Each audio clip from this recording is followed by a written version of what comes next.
Módulo 9. Plan de estudios de la especialidad en medicina interna. Meningoencefalitis. Enfermedades infecciosas del sistema nervioso central. Enfermedades del sistema nervioso. Una revisión bibliográfica realizada en el Hospital Clínico Quirúrgico Docente Miguel Enríquez. La Habana, julio 2020. Contenido. Cuadro clínico. Diagnóstico diferencial. Clasificación etiológica. Patogenia. Estudio completo del líquido cefalorraquídeo que incluya examen microbiológico, directo, cultivo e inoculación, así como, examen citoquímico. Hemocultivos e imágenes. Resultados normales y alteraciones más frecuentes de las investigaciones indicadas. Fundamentación de las mismas. Evolución, pronóstico y complicaciones.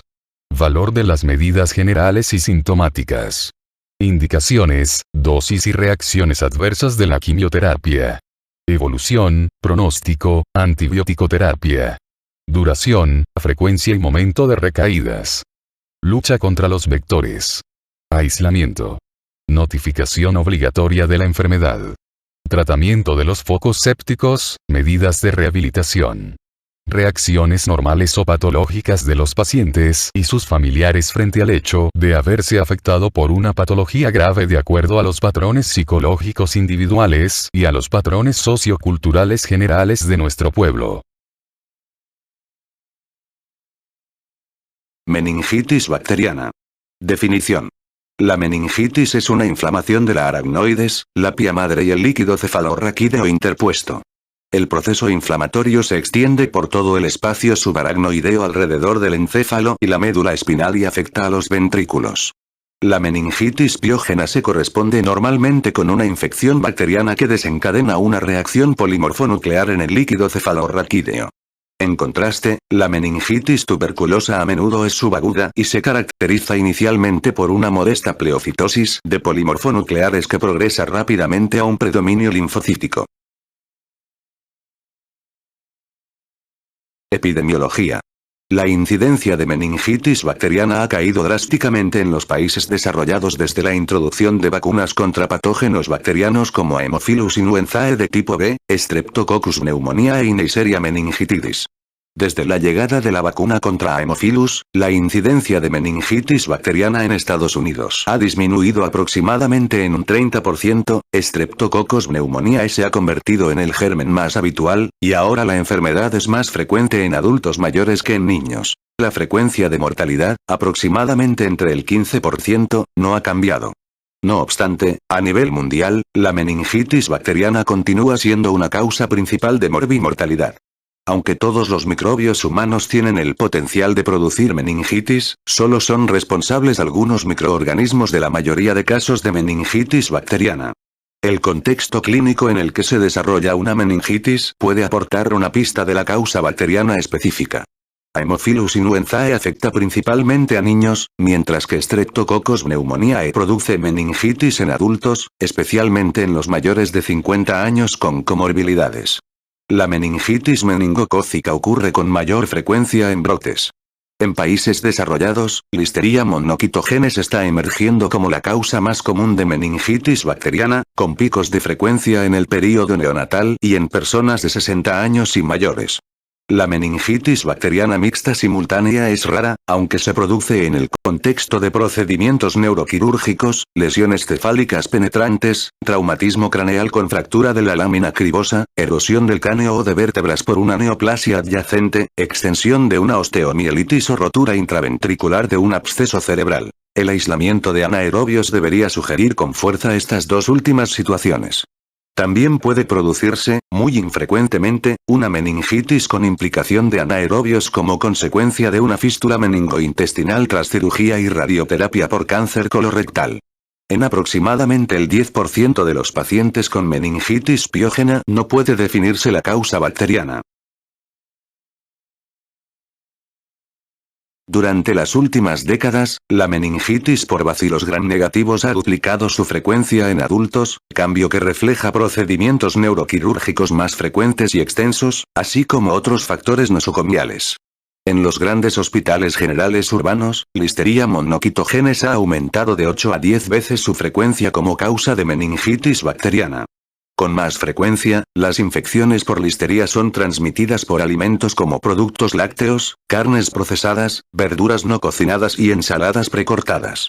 Aunque la meningitis por listeria puede ocurrir en individuos inmunocompetentes, se produce mayoritariamente en receptores de trasplantes de órgano, pacientes en unidades de hemodiálisis, pacientes que reciben corticoides o fármacos citotóxicos para el tratamiento del cáncer o de enfermedades autoinmunitarias, pacientes con hepatopatía, pacientes alcohólicos, mujeres embarazadas y neonatos. La meningitis causada por Staphylococcus coagulasa negativos, que representa aproximadamente el 3% de los casos en los grandes hospitales urbanos, se produce como complicación de procedimientos neuroquirúrgicos y con frecuencia está producida por cepas resistentes a la meticilina. Los Streptococcus viridans, pseudomonas y otras bacterias gram negativas son los agentes asociados con mayor frecuencia a la meningitis, que complica la mielografía diagnóstica y la rizotomía trigeminal percutánea. En los grandes hospitales generales terciarios, aproximadamente el 40% de los casos de meningitis bacteriana en adultos son de origen nosocomial. Las causas principales son bacilos gram negativos, principalmente Escherichia coli y Klebsiella, que representan aproximadamente el 40% de los episodios nosocomiales, así como varios Streptococcus, Staphylococcus aureus y Staphylococcus coagulasa negativos, cada uno de ellos responsable de aproximadamente el 10% de los casos nosocomiales. La enfermedad meningocócica, incluida la meningitis, puede producirse esporádicamente y en brotes cíclicos. Los grupos de alto riesgo incluyen a individuos que viven en alojamientos próximos como aulas masificadas, dormitorios de colegios mayores, barracones militares o prisiones. Los niños tienen el mayor riesgo durante el primer año de vida. En los países industrializados, los serogrupos B y C son responsables de la mayoría de las infecciones. En los países en desarrollo, los serogrupos A y, en menor proporción, C son los dominantes. En el África subsahariana, el denominado cinturón de la meningitis, pueden producirse oleadas anuales recurrentes de infecciones meningocócicas del serogrupo A. La incidencia de meningitis meningocócica probablemente fue subestimada a lo largo de la historia, cuando el diagnóstico se basaba en el aislamiento del microorganismo. La prueba de reacción en cadena de polimerasa indica un número doble de casos. Entre los factores predisponentes para el desarrollo de una meningitis neumocócica se incluye la otitis media aguda, con o sin mastoiditis, que está presente en aproximadamente el 20% de los pacientes adultos. La neumonía está presente en aproximadamente el 15% de los pacientes con meningitis neumocócica, frecuencia mucho más elevada que en la meningitis causada por Haemophilus influenzae o Neisseria meningitidis. La sinusitis neumocócica aguda es ocasionalmente el foco inicial desde el cual la infección se extiende a las meninges. Una lesión craneal importante reciente o remota precede aproximadamente al 10% de los episodios de meningitis neumocócica, y la rinorrea del líquido cefalorraquídeo, que suele estar causada por un defecto o fractura en la lámina cribosa, está presente en aproximadamente el 5% de los pacientes. Se han implicado a los implantes cocleares, en particular a aquellos que incluyen un posicionador, en casos de meningitis bacteriana de la infancia, especialmente episodios producidos por Streptococcus pneumoniae. En ocasiones, se desarrolla meningitis causada por Streptococcus pneumoniae en los pacientes con derivaciones del sistema nervioso central. La esplenectomía o disfunción esplénica, como en la anemia drepanocítica o en la cirrosis con hipertensión portal, o defectos de la inmunidad humoral, también predisponen a los pacientes a meningitis neumocócicas. El alcoholismo es un factor de riesgo subyacente en el 10 al 25% de los adultos con meningitis neumocócica en los hospitales urbanos. La incidencia anual estimada de meningitis bacteriana, principalmente neumocócica, en los pacientes infectados por el virus de la inmunodeficiencia humana es 150 veces más elevada que en la población general. La meningitis por Staphylococcus aureus se ve con mayor frecuencia como complicación de un procedimiento neuroquirúrgico, después de un traumatismo craneal penetrante o de forma ocasional secundaria a bacteriemia y endocarditis estafilocócicas. La meningitis atribuible a bacilos gram negativos adopta una de estas tres formas. Meningitis neonatal, meningitis después de un traumatismo o neurocirugía o meningitis espontánea en adultos, por ejemplo, meningitis por bacteriemia por Klebsiella en un paciente con diabetes mellitus. Las causas más frecuentes de meningitis por bacilos gram negativos en el adulto son Escherichia coli, aproximadamente 30%, y Klebsiella enterobacter, aproximadamente 40%. La meningitis causada por Streptococcus del grupo A es infrecuente, pero se produce en ocasiones después de una otitis media aguda, más frecuentemente en niños que en adultos. La meningitis por Haemophilus influenzae de tipo B en un adulto sugiere un defecto anatómico o inmunológico subyacente. Los pacientes con defectos en la inmunidad mediada por células son susceptibles al desarrollo de infecciones del sistema nervioso central por microorganismos intracelulares como Listeria monocytogenes. Los pacientes con una inmunidad humoral defectuosa y una respuesta de anticuerpos inadecuada son particularmente vulnerables a meningitis por Streptococcus pneumoniae y Haemophilus influenzae.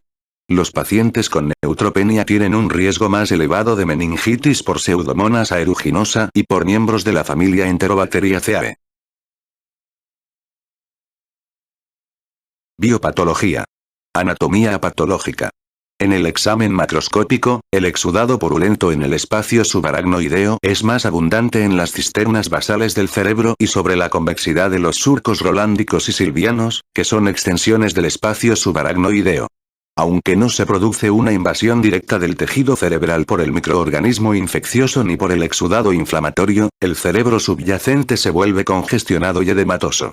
La eficacia de la barrera pial generalmente previene que una meningitis bacteriana produzca un absceso cerebral. Cuando estos dos procesos coexisten, la secuencia habitual es que un absceso inicial derrama su contenido dentro del sistema ventricular y produce una ventriculitis y meningitis secundaria. El exudado inflamatorio puede extenderse alrededor de los espacios perivasculares a las estructuras adyacentes, especialmente a las arterias y venas que poseen una capa de pía madre y de membrana aracnoides cuando penetran en el cerebro desde la superficie cortical. La tromboflebitis cortical es consecuencia de la éstasis venosa y de la inflamación meningea adyacente.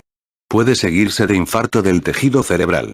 La afectación de las arterias corticales y piales con la formación de un aneurisma periférico y de oclusión vascular o estenosis, relacionado con espasmo, arteritis o ambos, de la porción supraclinoidea de la arteria carótida interna en la base del encéfalo, se produce en aproximadamente el 15% de los pacientes con meningitis. Las arterias cerebrales anterior y media pueden tener velocidades del flujo sanguíneo intracerebral acusadamente aumentadas, índice de estenosis o espasmo arterial, en la ecografía Doppler transcraneal, un hallazgo que se corresponde con signos focales cerebrales. En los casos fulminantes, particularmente en la meningitis meningocócica, el edema cerebral puede ser acusado aunque la pleocitosis sea solo moderada. En estos pacientes raras veces se produce una herniación del lóbulo temporal a través del tentorio y se comprime el mesencéfalo, lo que conduce a una parálisis homolateral del tercer par craneal y a una hemiparesía contralateral o a una herniación cerebelosa a través del foramen magno con compresión del bulbo, lo que produce apnea, inestabilidad hemodinámica y coma. Se produce una lesión de los pares craneales en las áreas donde se acumula un exudado denso alrededor de los nervios. El tercero y el sexto pares craneales también son vulnerables al daño por aumento de la presión intracraneal.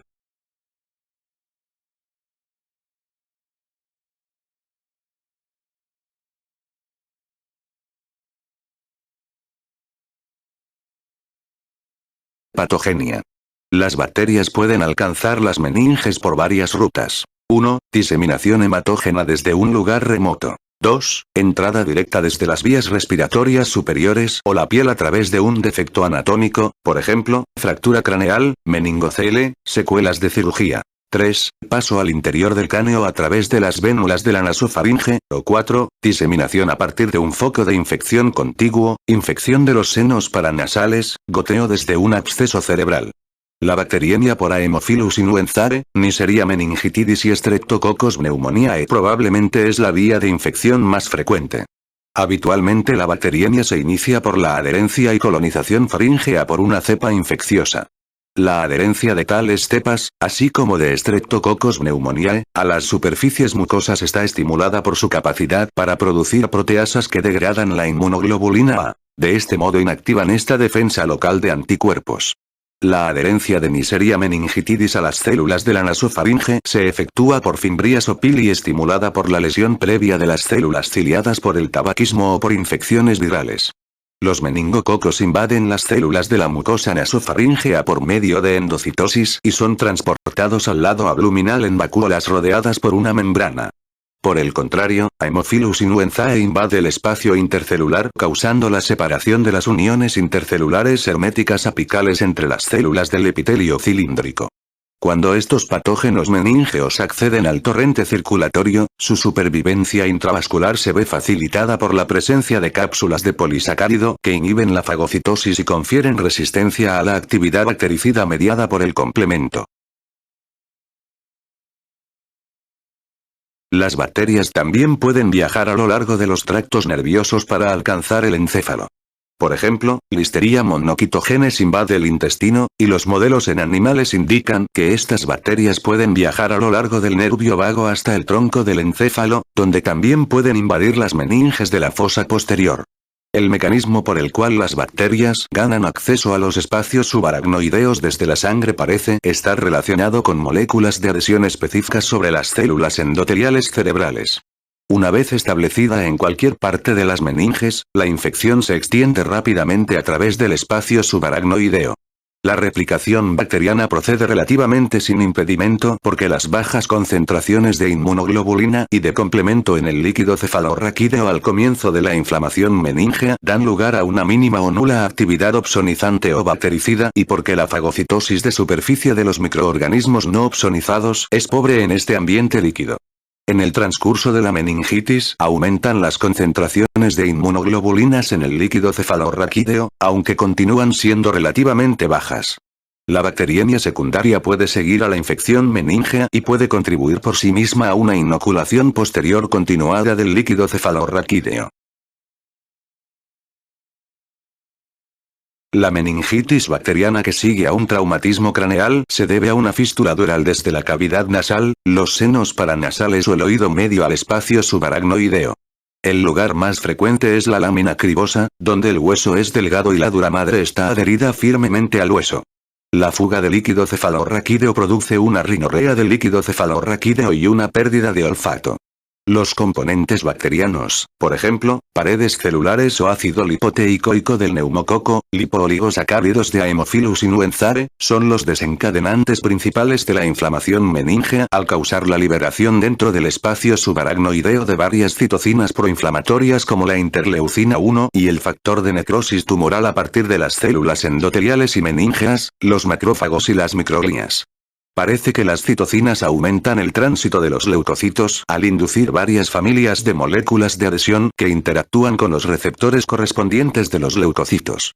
Las citocinas también pueden aumentar la afinidad de unión de una selectina leucocítica, la molécula de adhesión del leucocito, por su receptor de la célula endotelial y pueden de este modo contribuir aún más al tráfico de neutrófilos al interior del espacio subaracnoideo. En la meningitis bacteriana, los neutrófilos se mueven en el interior del espacio subaracnoideo pero no son capaces de controlar la infección bacteriana porque sus propiedades fagocíticas son ineficientes como resultado de una falta de actividad opsonizante y bactericida. Dentro del espacio subaracnoideo, los neutrófilos liberan prostaglandinas, metaloproteinasas de matriz y radicales libres que interrumpen las uniones intercelulares herméticas del endotelio y la lámina basal subendotelial.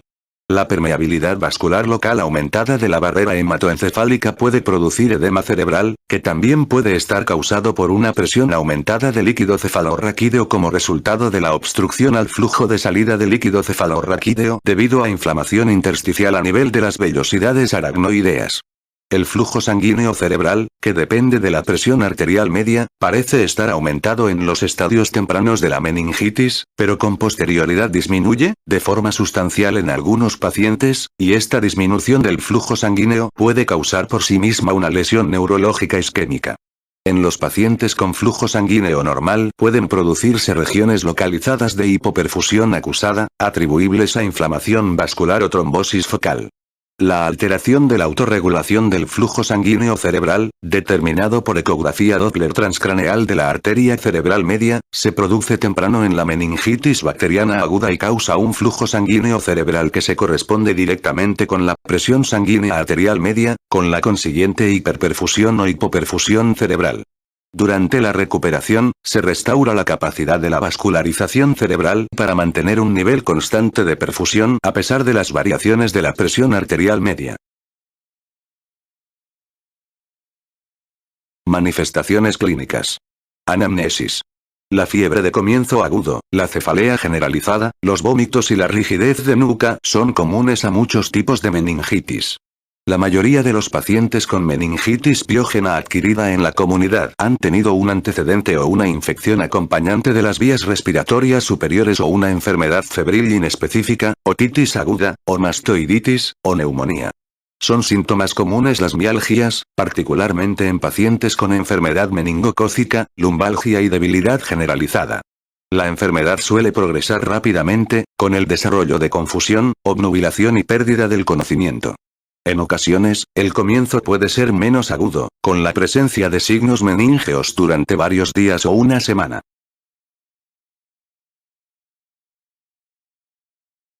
Tabla 412, 1. Síntomas y signos de meningitis bacteriana.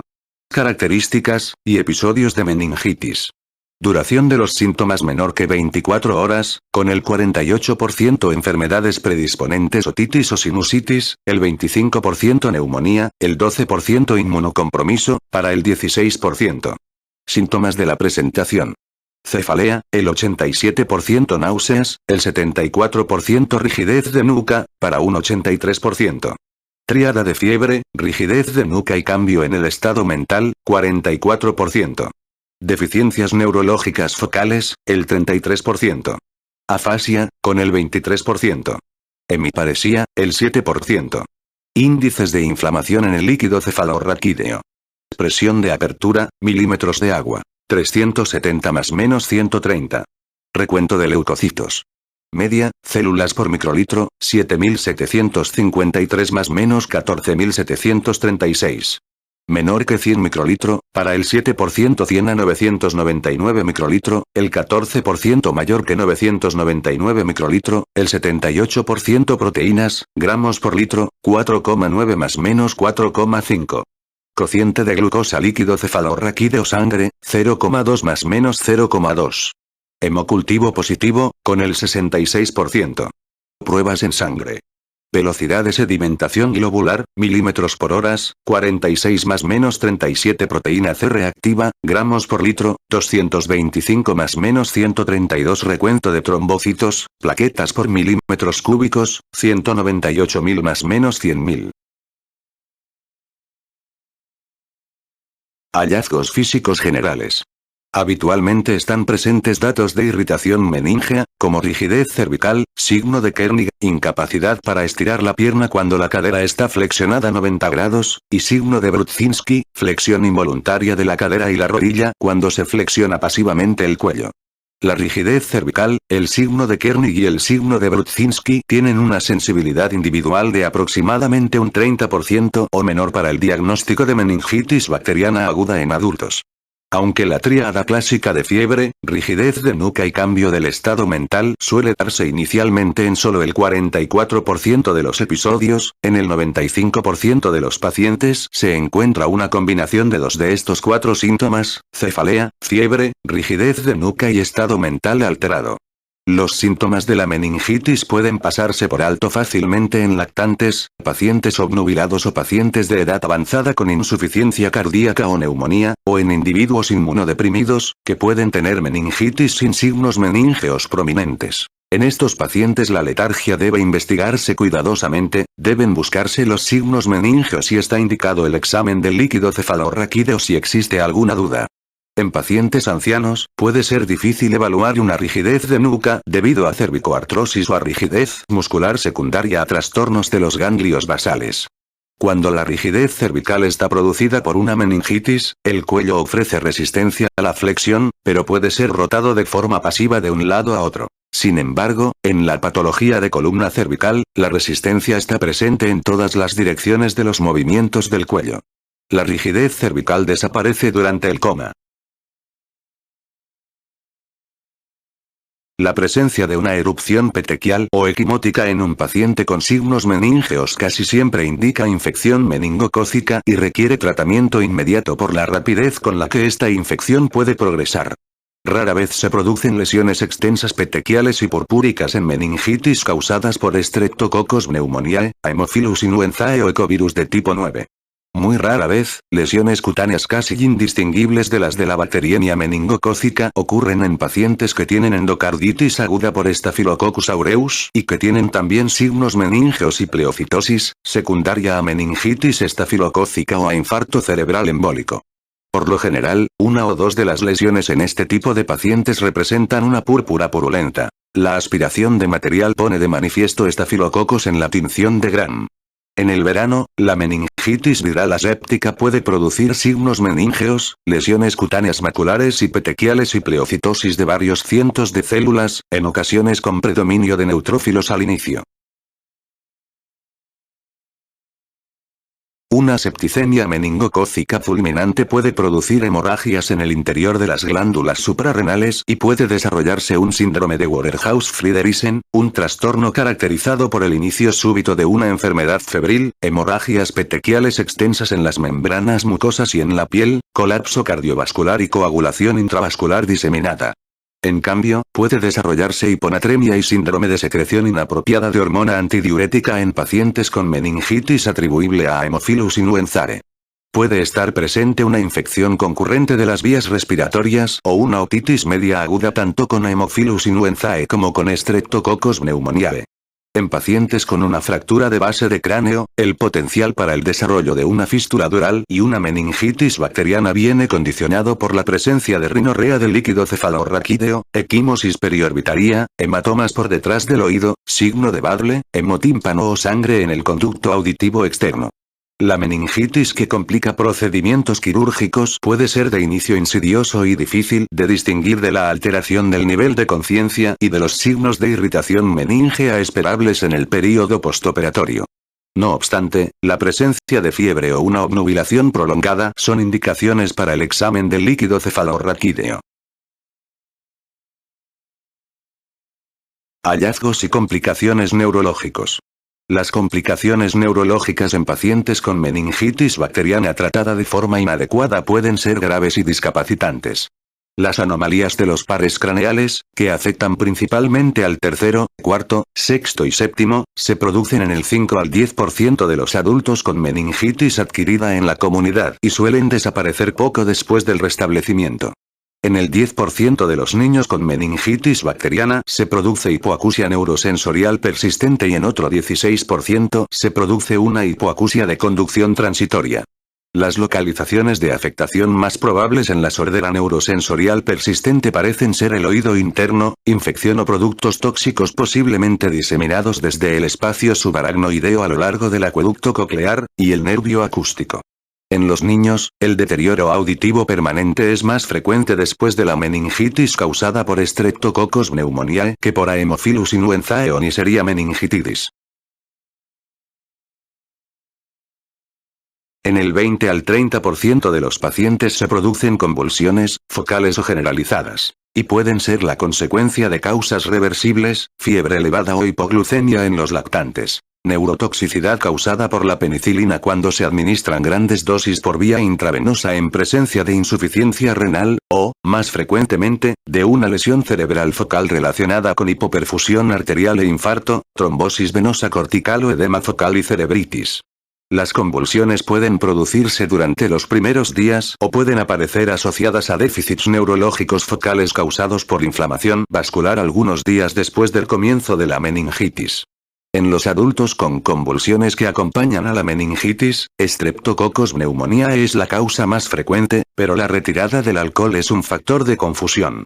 Un aumento de la presión del líquido cefalorraquídeo, que puede estar producido por inflamación cerebral o por hidrocefalia, se asocia a convulsiones, vómitos, disfunción de los pares craneales tercero y sexto, reflejos anormales, disminución del nivel de conciencia o coma, pupilas dilatadas e hiporreactivas, respuesta de Cushing con postura de descerebración, hipertensión, bradicardia y respiraciones irregulares. En la necropsia de aproximadamente una cuarta parte de los casos fatales de meningitis adquirida en la comunidad en adultos, se observa edema cerebral acompañado de herniación del lóbulo temporal.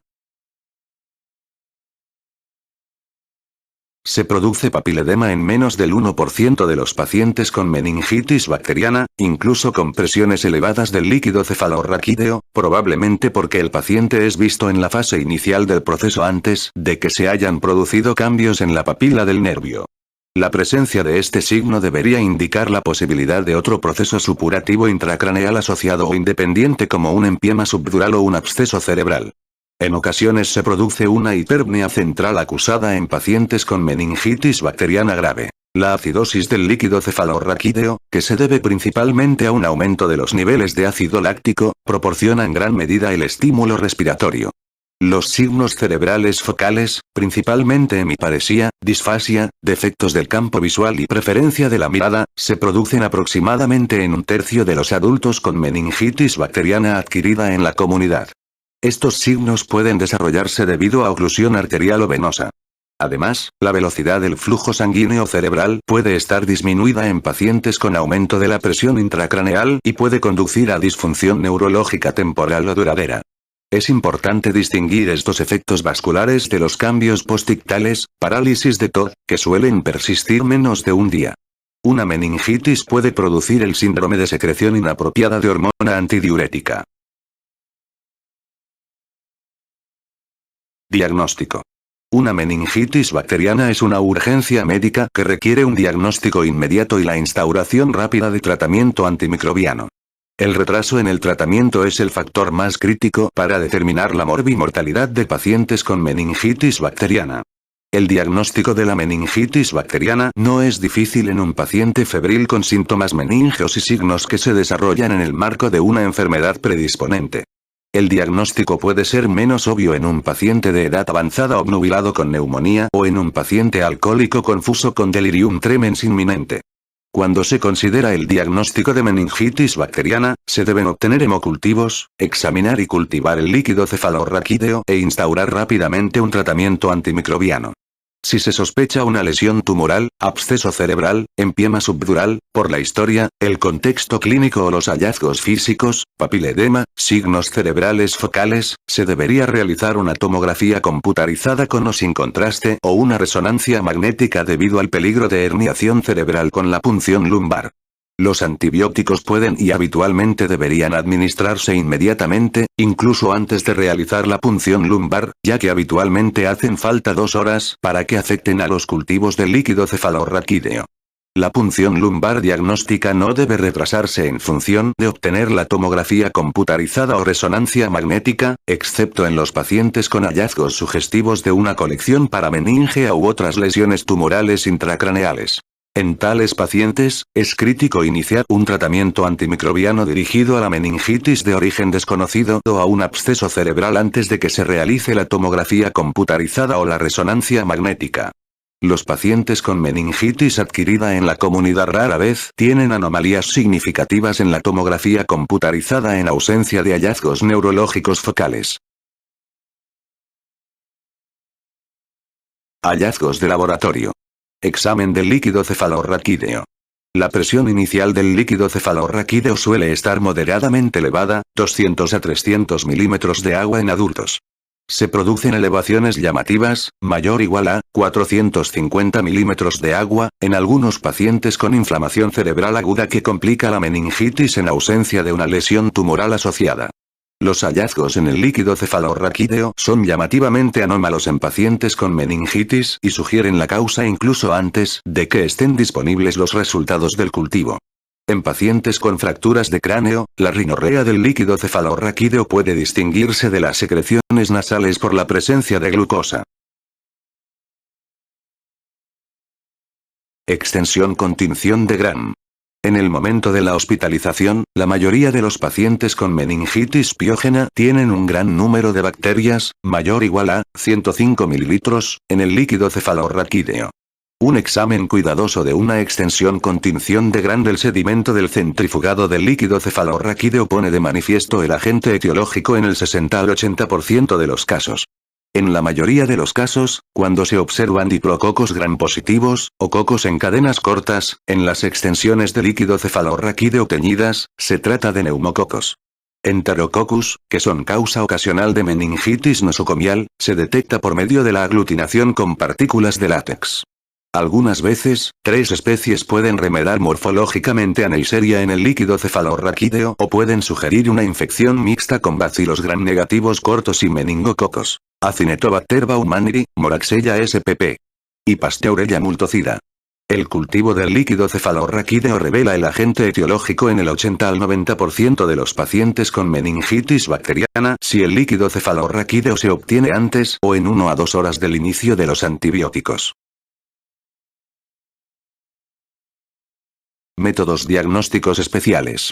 La PCR de rango amplio, que puede realizarse en el líquido cefalorraquídeo en 1,5 horas, puede diagnosticar una meningitis bacteriana en pacientes en los que se inició tratamiento antimicrobiano antes de la punción lumbar o cuando los cultivos son negativos y aún se sospecha un origen bacteriano.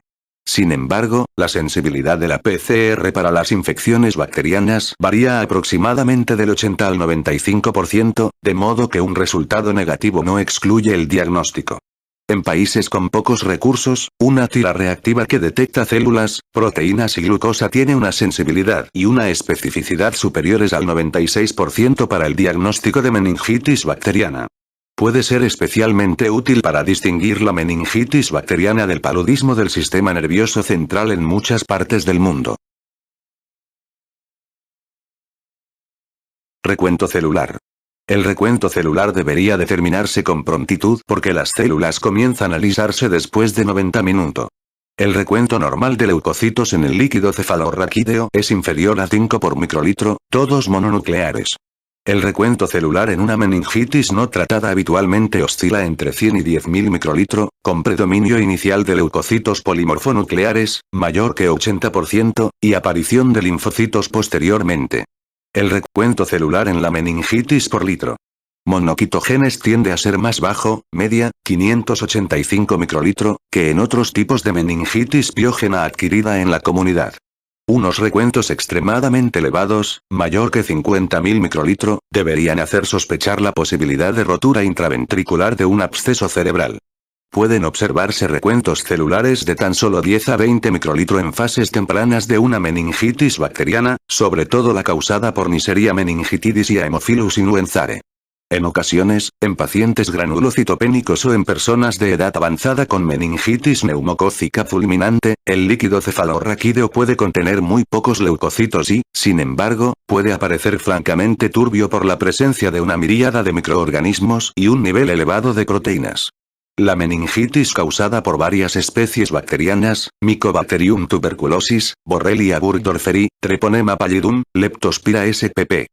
Francisella tularensis, Brucella spp. Produce de modo característico pleocitosis linfocítica. En la meningitis por Listeria monoquitogenes en el adulto suele haber una respuesta polimorfonuclear, pero en raras situaciones pueden predominar los linfocitos. Glucosa. La glucosa del líquido cefalorraquídeo se reduce a valores de 40 mg por decilitro o inferiores, o menor que 50% de la concentración simultánea en sangre, en el 50% de los pacientes con meningitis bacteriana. Este hallazgo ayuda a distinguir la meningitis bacteriana de la mayoría de las meningitis virales o de las infecciones parameninges. No obstante, un valor normal de glucosa en el líquido cefalorraquídeo no excluye el diagnóstico de meningitis bacteriana. Debería determinarse la concentración simultánea de glucosa en sangre porque los pacientes con diabetes mellitus, o los que están recibiendo infusiones de glucosa por vía intravenosa, tienen una concentración de glucosa elevada en el líquido cefalorraquídeo que solo puede apreciarse en comparación con la concentración simultánea sanguínea. No obstante, pueden requerirse 90 a 120 minutos para que se produzca el equilibrio después de los cambios importantes en la concentración de glucosa en la circulación. La hipoglucorraquia característica de la meningitis piógena parece ser el resultado de la interferencia en la difusión de la glucosa mediada por un portador normal y el aumento en la utilización de la glucosa por las células del huésped. Proteínas. La concentración de proteínas en el líquido cefalorraquídeo suele ser elevada, hasta más de 100 miligramos por decilitro, y los valores más elevados se observan con más frecuencia en la meningitis neumocócica. Las elevaciones extremas, de 1000 miligramos por decilitro o más, pueden indicar bloqueo subaracnoideo con obstrucción del flujo del líquido cefalorraquídeo. Los valores mayores de 15 miligramos por decilitro en el líquido cefalorraquídeo ventricular se consideran anómalos. Si la punción lumbar es traumática, el nivel de proteínas en el líquido cefalorraquídeo se corrige sustrayendo 1 miligramos por decilitro por cada 1000 eritrocitos. Tabla 412, 2. Hallazgos habituales en el líquido cefalorraquídeo en pacientes con meningitis. Microorganismo, presión de salida del líquido cefalorraquídeo, en centímetros de agua, recuento celular, células por microlitro, proteínas, miligramos por decilitro, y glucosa, miligramos por decilitro. Bacterias, presión mayor que 20, recuento mayor que 1000, proteínas mayor que 100, y glucosa menor que 10. Mycobacterium tuberculosis, presión mayor que 20, recuento 100 a 500, proteínas mayor que 100, y glucosa de 10 a 45. Borrelia burgdorferi, presión menor que 20, recuento 100 a 500, proteínas del 50 a 150, y glucosa de 10 a 45. Treponema pallidum, presión menor que 20, recuento 5 a 500, proteínas del 50 a 150, y glucosa 10 a 45. Hongos, presión menor que 20, recuento 5 a 500, proteínas mayor que 100, y glucosa de 10 a 45. Virus, presión menor que 20, recuento 5 a 500, proteínas del 50 a 150, y glucosa es normal. Otras anomalías. En la meningitis piógena se producen concentraciones elevadas de ácido láctico. La exactitud diagnóstica del nivel de lactato en el líquido cefalorraquídeo es al menos tan buena como el recuento celular para diferenciar la meningitis bacteriana de la aséptica, y un valor por encima de 3 milimol por litro tiene una sensibilidad y especificidad del 94 al 95% para la meningitis bacteriana. Sin embargo, el nivel de lactato en el líquido cefalorraquídeo es menos útil en los pacientes que han recibido antibióticos, y también puede estar aumentado en otros trastornos, como la isquemia cerebral, el ictus y el traumatismo craneal. Aunque las concentraciones de lactato deshidrogenasa son más elevadas en los pacientes con meningitis bacteriana que en los pacientes con infecciones virales del sistema nervioso central, estas alteraciones no son de utilidad para determinar el agente etiológico específico. Cultivos de sangre y de las vías respiratorias. La bacteriemia es demostrable en aproximadamente el 80% de los pacientes con meningitis por Haemophilus influenzae, en el 50% de los pacientes con meningitis neumocócica y en el 30 al 40% de los pacientes con meningitis meningocócica. Los cultivos de las vías respiratorias superiores no son de utilidad para establecer un diagnóstico etiológico. Es importante la determinación de creatinina y electrolitos en suero dada la gravedad de la enfermedad, la aparición de anomalías específicas secundarias a la meningitis, síndrome de secreción inapropiada de hormona antidiurética, y los problemas del tratamiento en presencia de disfunción renal, convulsiones e hiperpotasemia con tratamiento mediante penicilina en dosis elevadas. En pacientes con lesiones cutáneas petequiales o purpúricas extensas, está indicada la evaluación en busca de coagulopatía. Se han utilizado concentraciones séricas elevadas de procalcitonina para distinguir la meningitis bacteriana de la de origen viral, pero el examen del líquido cefalorraquídeo, tinción de Gram, recuento leucocítico, glucosa, cultivo, suele proporcionar una información más directa y específica. Estudios radiológicos. A la vista de la frecuencia con la que la meningitis piógena se asocia con focos de infección primaria en el tórax, los senos nasales o la mastoides, se deben obtener radiografías de estas áreas cuando esté clínicamente indicado en el momento adecuado después de haber comenzado el tratamiento antimicrobiano. La tomografía computarizada o resonancia magnética craneal inicial no está indicada en la mayoría de los pacientes con meningitis bacteriana. Por ejemplo, en los pacientes sometidos a tomografía computarizada craneal antes de la punción lumbar por sospecha de meningitis, solo el 5%, aproximadamente, tienen una lesión tumoral en la tomografía computarizada. Las características clínicas basales asociadas con hallazgos anormales en la tomografía computarizada comprenden una edad superior a los 60 años, antecedentes de enfermedad del sistema nervioso central, convulsiones en la semana previa, alteraciones en el nivel de conciencia, campos visuales anormales, claudicación de una extremidad y afasia. En los pacientes sin ninguno de estos hallazgos clínicos, solo aproximadamente el 1% tiene un efecto de masa en la tomografía computarizada o la resonancia magnética que podría suscitar preocupación en relación con la punción lumbar. Entre los cambios específicos que pueden observarse en la tomografía computarizada durante la meningitis se incluyen edema cerebral y aumento de los espacios subaracnoideos, captación de contraste de las leptomeninges y del epéndimo o áreas parcheadas de menor densidad debido a la cerebritis y la necrosis asociadas.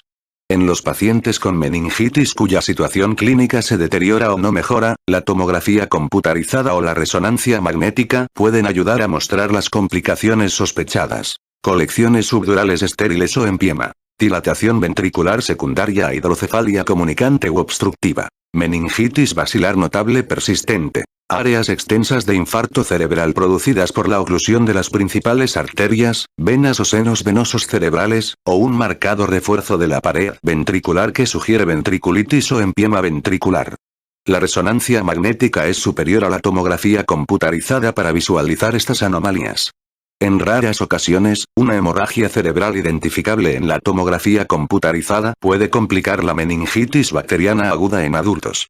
En aproximadamente el 10% de los adultos con meningitis bacteriana, los hallazgos en la tomografía computarizada craneal, defecto de la mastoides o de la pared del seno, masa retrovulvar erosiva, neumoencéfalo, son indicativos de la desestructuración de la barrera dural. En raras ocasiones, la paraparesía o la tetraparesía resultante de una mielitis pueden complicar una meningitis bacteriana. En esta situación, las secuencias de la resonancia magnética potenciadas en T2 o mediante inversión recuperación de tau corta pueden ser útiles para descartar una compresión de la médula espinal por una masa extramedular. Diagnóstico diferencial. La cefalea, la fiebre, la rigidez de nuca, la confusión, los vómitos y la pleocitosis son características de la inflamación meningea y son comunes a muchos tipos de meningitis, por ejemplo, bacteriana, fúngica, viral, química, y también a algunos procesos parameningeos.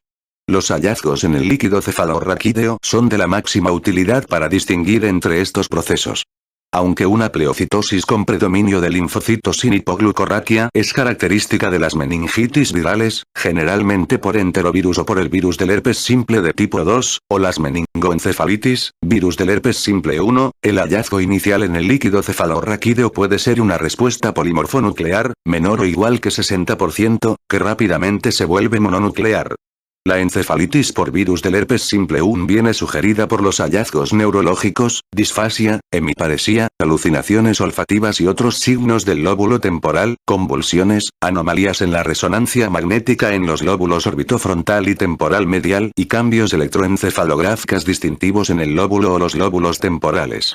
El exantema, la fiebre y la cefalea de la fiebre maculosa de las montañas rocosas pueden sugerir infección meningocócica, pero las predilecciones geográficas y estacionales del cuadro pueden proporcionar los indicios. Aproximadamente el 10% de los pacientes hospitalizados con fiebre maculosa de las montañas rocosas tienen recuentos de células en el líquido cefalorraquídeo mayores de 100 microlitro, mayor que 70% polimorfonucleares, por lo que la enfermedad puede inicialmente confundirse con una meningitis bacteriana. El exantema asociado a infecciones por enterovirus suele consistir en máculas eritematosas y pápulas sobre la cara, el cuello y el tronco. La hemorragia subaracnoidea aguda puede confundirse con una meningitis bacteriana por la cefalea, la rigidez de nuca y los vómitos. Sin embargo, la hemorragia subaracnoidea suele tener un comienzo más abrupto sin fiebre prodrómica, pero con evidencia de sangre subaracnoidea en la tomografía computarizada o en el examen del líquido cefalorraquídeo. En pacientes con un síndrome neuroléptico maligno puede desarrollarse fiebre, rigidez generalizada y un nivel de conciencia fluctuante con inestabilidad autónoma y leucocitosis. La anomalía de laboratorio más específica en estos pacientes es un nivel de creatina cinasa marcadamente elevado. En un paciente con meningitis pero cuyo líquido cefalorraquídeo no pone de manifiesto el agente etiológico en un frotis con tinción de Gram, en particular cuando la glucosa del líquido cefalorraquídeo es normal y la pleocitosis de polimorfonucleares es atípica, se deberían considerar en el diagnóstico diferencial ciertos procesos tratables que pueden imitar a una meningitis bacteriana. 1. Infecciones parameningeas. Se debería buscar la presencia de infecciones crónicas del oído o de los senos nasales accesorios, absceso pulmonar, que predispongan a absceso cerebral, absceso epidural, cerebral o medular, empiema subdural o flebitis piógena de los senos venosos.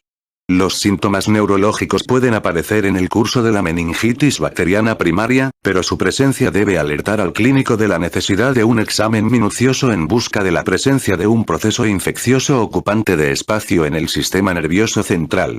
Los síntomas o los hallazgos neurológicos anteriores al comienzo de los síntomas meníngeos deberían sugerir la posibilidad de una infección parameningea. El aislamiento de un microorganismo anaerobio debería sugerir la posibilidad de fuga intraventricular de un absceso cerebral. 2. Endocarditis bacteriana. La meningitis bacteriana se puede producir durante la endocarditis bacteriana causada por microorganismos piógenos como Staphylococcus aureus y Enterococcus. En la endocarditis bacteriana subaguda, los infartos embólicos estériles del cerebro pueden producir signos meningeos y una pleocitosis de varios cientos de células, como leucocitos polimorfonucleares. Debería buscarse un antecedente de manipulación dental, fiebre y anorexia previos a la meningitis. Está indicado un examen cuidadoso en busca de soplos cardíacos y estigmas periféricos de endocarditis. 3. Meningitis química. Los hallazgos clínicos y del líquido cefalorraquídeo, pleocitosis polimorfonuclear e incluso concentraciones de glucosa reducidas, de una meningitis bacteriana pueden ser producidos por una inflamación inducida químicamente. Puede producirse meningitis aguda después de una punción lumbar diagnóstica o una anestesia medular por contaminación bacteriana o química del equipo o del agente anestésico. La meningitis química, caracterizada por pleocitosis polimorfonuclear, hipoglucorraquia y un período de latencia de 3 a 24 horas, se produce después de los mielogramas con metrizamida al 1%. La meningitis química endógena que se produce a partir de material que procede de un tumor epidermoide, o goteo de un craneofaringioma al espacio subaracnoideo, un glioblastoma que invade los ventrículos, o la meningitis carcinomatosa pueden producir pleocitosis de polimorfonucleares e hipoglucorraquia. Complicaciones no neurológicas. Shock. Cuando se produce shock en pacientes con una meningitis piógena, suele ser una manifestación de la intensa bacteriemia acompañante, como en la meningococemia fulminante, más que una manifestación de la propia meningitis. La conducta terapéutica viene guiada por los principios del tratamiento del shock séptico, con las modificaciones apropiadas en pacientes con insuficiencia cardíaca. Trastornos de la coagulación. Las coagulopatías se asocian frecuentemente con la bacteriemia intensa, generalmente meningocócica, ocasionalmente neumocócica, y la hipotensión que puede acompañar a la meningitis. Los cambios pueden ser leves, como trombocitopenia, con o sin prolongación de los tiempos de protrombina y de tromboplastina parcial, o más acusados, con evidencia clínica de coagulación intravascular diseminada. Complicaciones sépticas. Endocarditis. En los pacientes con meningitis neumocócica, en particular los que tienen bacteriemia y neumonía concomitantes, se puede desarrollar endocarditis aguda, con mayor frecuencia en la válvula aórtica. En estos pacientes puede aparecer recurrencia de la fiebre y un soplo cardíaco nuevo poco tiempo después de la finalización del tratamiento antimicrobiano para la meningitis. Artritis piógena. Puede producirse artritis séptica por la bacteriemia asociada con la meningitis causada por Streptococcus pneumoniae, Neisseria meningitidis o Haemophilus influenzae. Fiebre prolongada. Con el tratamiento antimicrobiano apropiado para la meningitis adquirida en la comunidad, los pacientes se quedan afebriles en 2 a 5 días. En ocasiones, la fiebre persiste o recurre después de un período afebril. En un paciente con cefalea persistente, obnubilación y hallazgos cerebrales, un tratamiento farmacológico inadecuado o secuelas neurológicas, tromboflebitis venosa cortical, ventriculitis, colecciones subdurales, son consideraciones importantes. En estas circunstancias, es esencial la reevaluación del líquido cefalorraquídeo, particularmente extensiones con tinción de gran y cultivo. Debería sospecharse fiebre inducida por fármacos en pacientes que continúan mostrando mejoría clínica en todos los demás aspectos. La infección metastásica, artritis séptica, pericarditis purulenta, empiema torácico, endocarditis, puede ser la causa de la fiebre continua o recurrente. En aproximadamente el 10% de los pacientes se produce un síndrome, probablemente inmunológico, que consiste en fiebre, artritis y pericarditis 3 a 6 días después del comienzo del tratamiento antimicrobiano eficaz para la meningitis meningocócica. Meningitis recurrente. Los episodios repetidos de meningitis bacteriana generalmente indican un defecto del huésped, ya sea en la anatomía local o en las defensas antibacterianas e inmunológicas, por ejemplo, infecciones recurrentes por Neisseria meningitidis en pacientes con deficiencias del complemento congénitas o adquiridas, sobre todo de los componentes que actúan al final. Aproximadamente el 10% de los episodios de meningitis neumocócica en adultos son meningitis recurrentes, pero solo el 0,5% de los pacientes con meningitis adquirida en la comunidad causada por otros microorganismos tienen ataques recurrentes. Streptococcus pneumoniae es la causa de 1/3 de los episodios de meningitis recurrente adquirida en la comunidad. Varios estreptococos, Haemophilus influenzae y Neisseria meningitidis son las causas de otro 1/3 de los episodios. Por el contrario, en la meningitis recurrente nosocomial, los bacilos gram negativos y Staphylococcus aureus son las causas de aproximadamente el 60% de los episodios. En los pacientes con meningitis recurrente es frecuente un antecedente de traumatismo craneoencefálico. Los microorganismos pueden penetrar al espacio subaracnoideo directamente, a través de un defecto en la lámina cribosa, el lugar más frecuente, en asociación con el síndrome de la silla turca vacía, por medio de una fractura de la base del cráneo, a través de un secuestro erosivo de la mastoides, a través de defectos dérmicos congénitos a lo largo del eje craneomedular, que suele ser evidente antes de la vida adulta, o como consecuencia de un traumatismo craneoencefálico penetrante o de procedimientos neuroquirúrgicos. El defecto anatómico puede producir una fuga franca del líquido cefalorraquídeo, rinorrea o, menos frecuentemente, otorrea, o puede comprimir un manguito vascular de las meninges que puede servir posteriormente como ruta directa para que los microorganismos alcancen las meninges. La rinorrea del líquido cefalorraquídeo puede ser intermitente y la meningitis puede producirse meses o años después de la lesión craneoencefálica. Cualquier paciente con meningitis bacteriana, en particular si la meningitis es recurrente, debe ser evaluado cuidadosamente en relación con cualquier defecto congénito o postraumático. Debería investigarse la presencia de rinorrea del líquido cefalorraquídeo al ingreso y posteriormente, la rinorrea puede tan solo cesar durante la meningitis activa, para recurrir una vez que la inflamación se ha resuelto. Entre las pistas clínicas que sugieren la presencia de una fístula del líquido cefalorraquídeo a través de la lámina cribosa, los senos aéreos pericraneales o el hueso temporal se incluyen. 1. Un sabor salado en la garganta. 2. Rinorrea posicional, la rinorrea que se produce solo en la posición de decúbito lateral o decúbito prono sugiere un origen ótico o esfenoidal. 3. Anosmia, fuga por la lámina cribosa, y 4. Hipoacusia o sensación de taponamiento en el oído, con frecuencia con el hallazgo de un líquido o burbujas detrás de la membrana timpánica, fuga al interior del oído medio.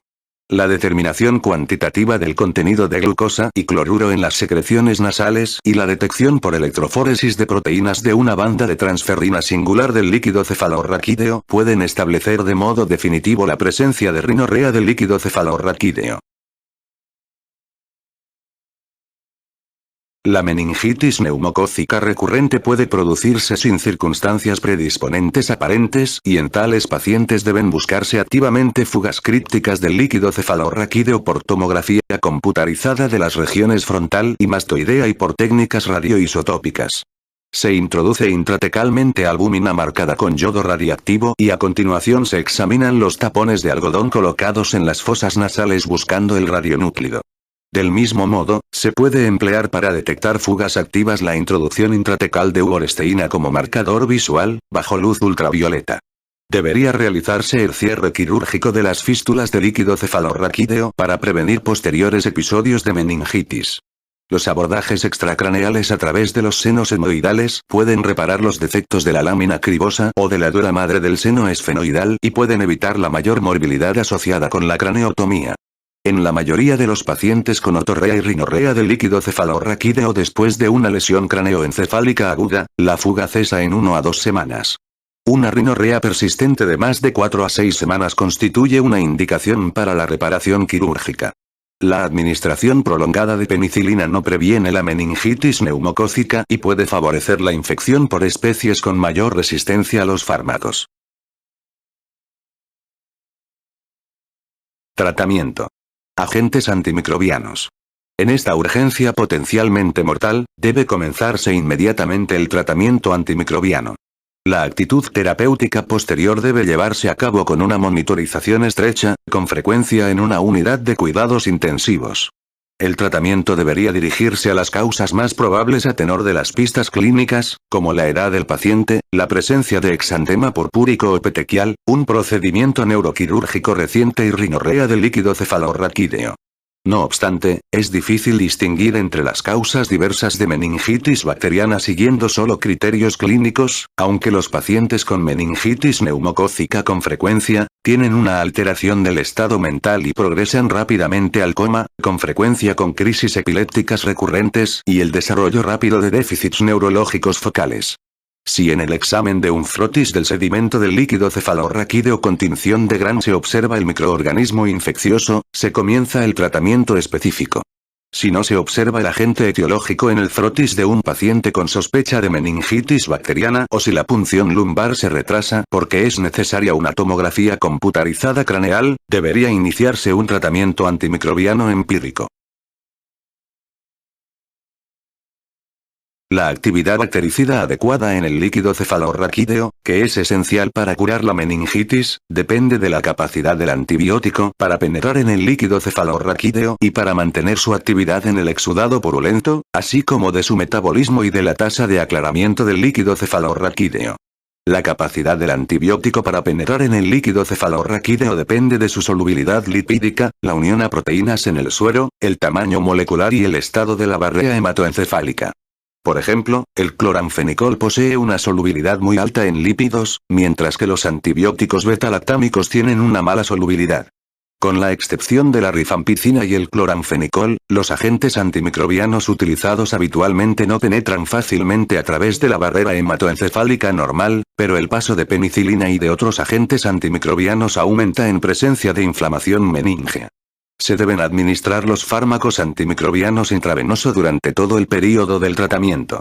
No debe reducirse la dosis a medida que el paciente mejore porque la normalización de la barrera hematoencefálica durante la recuperación reduce las concentraciones del fármaco alcanzables en el líquido cefalorraquídeo.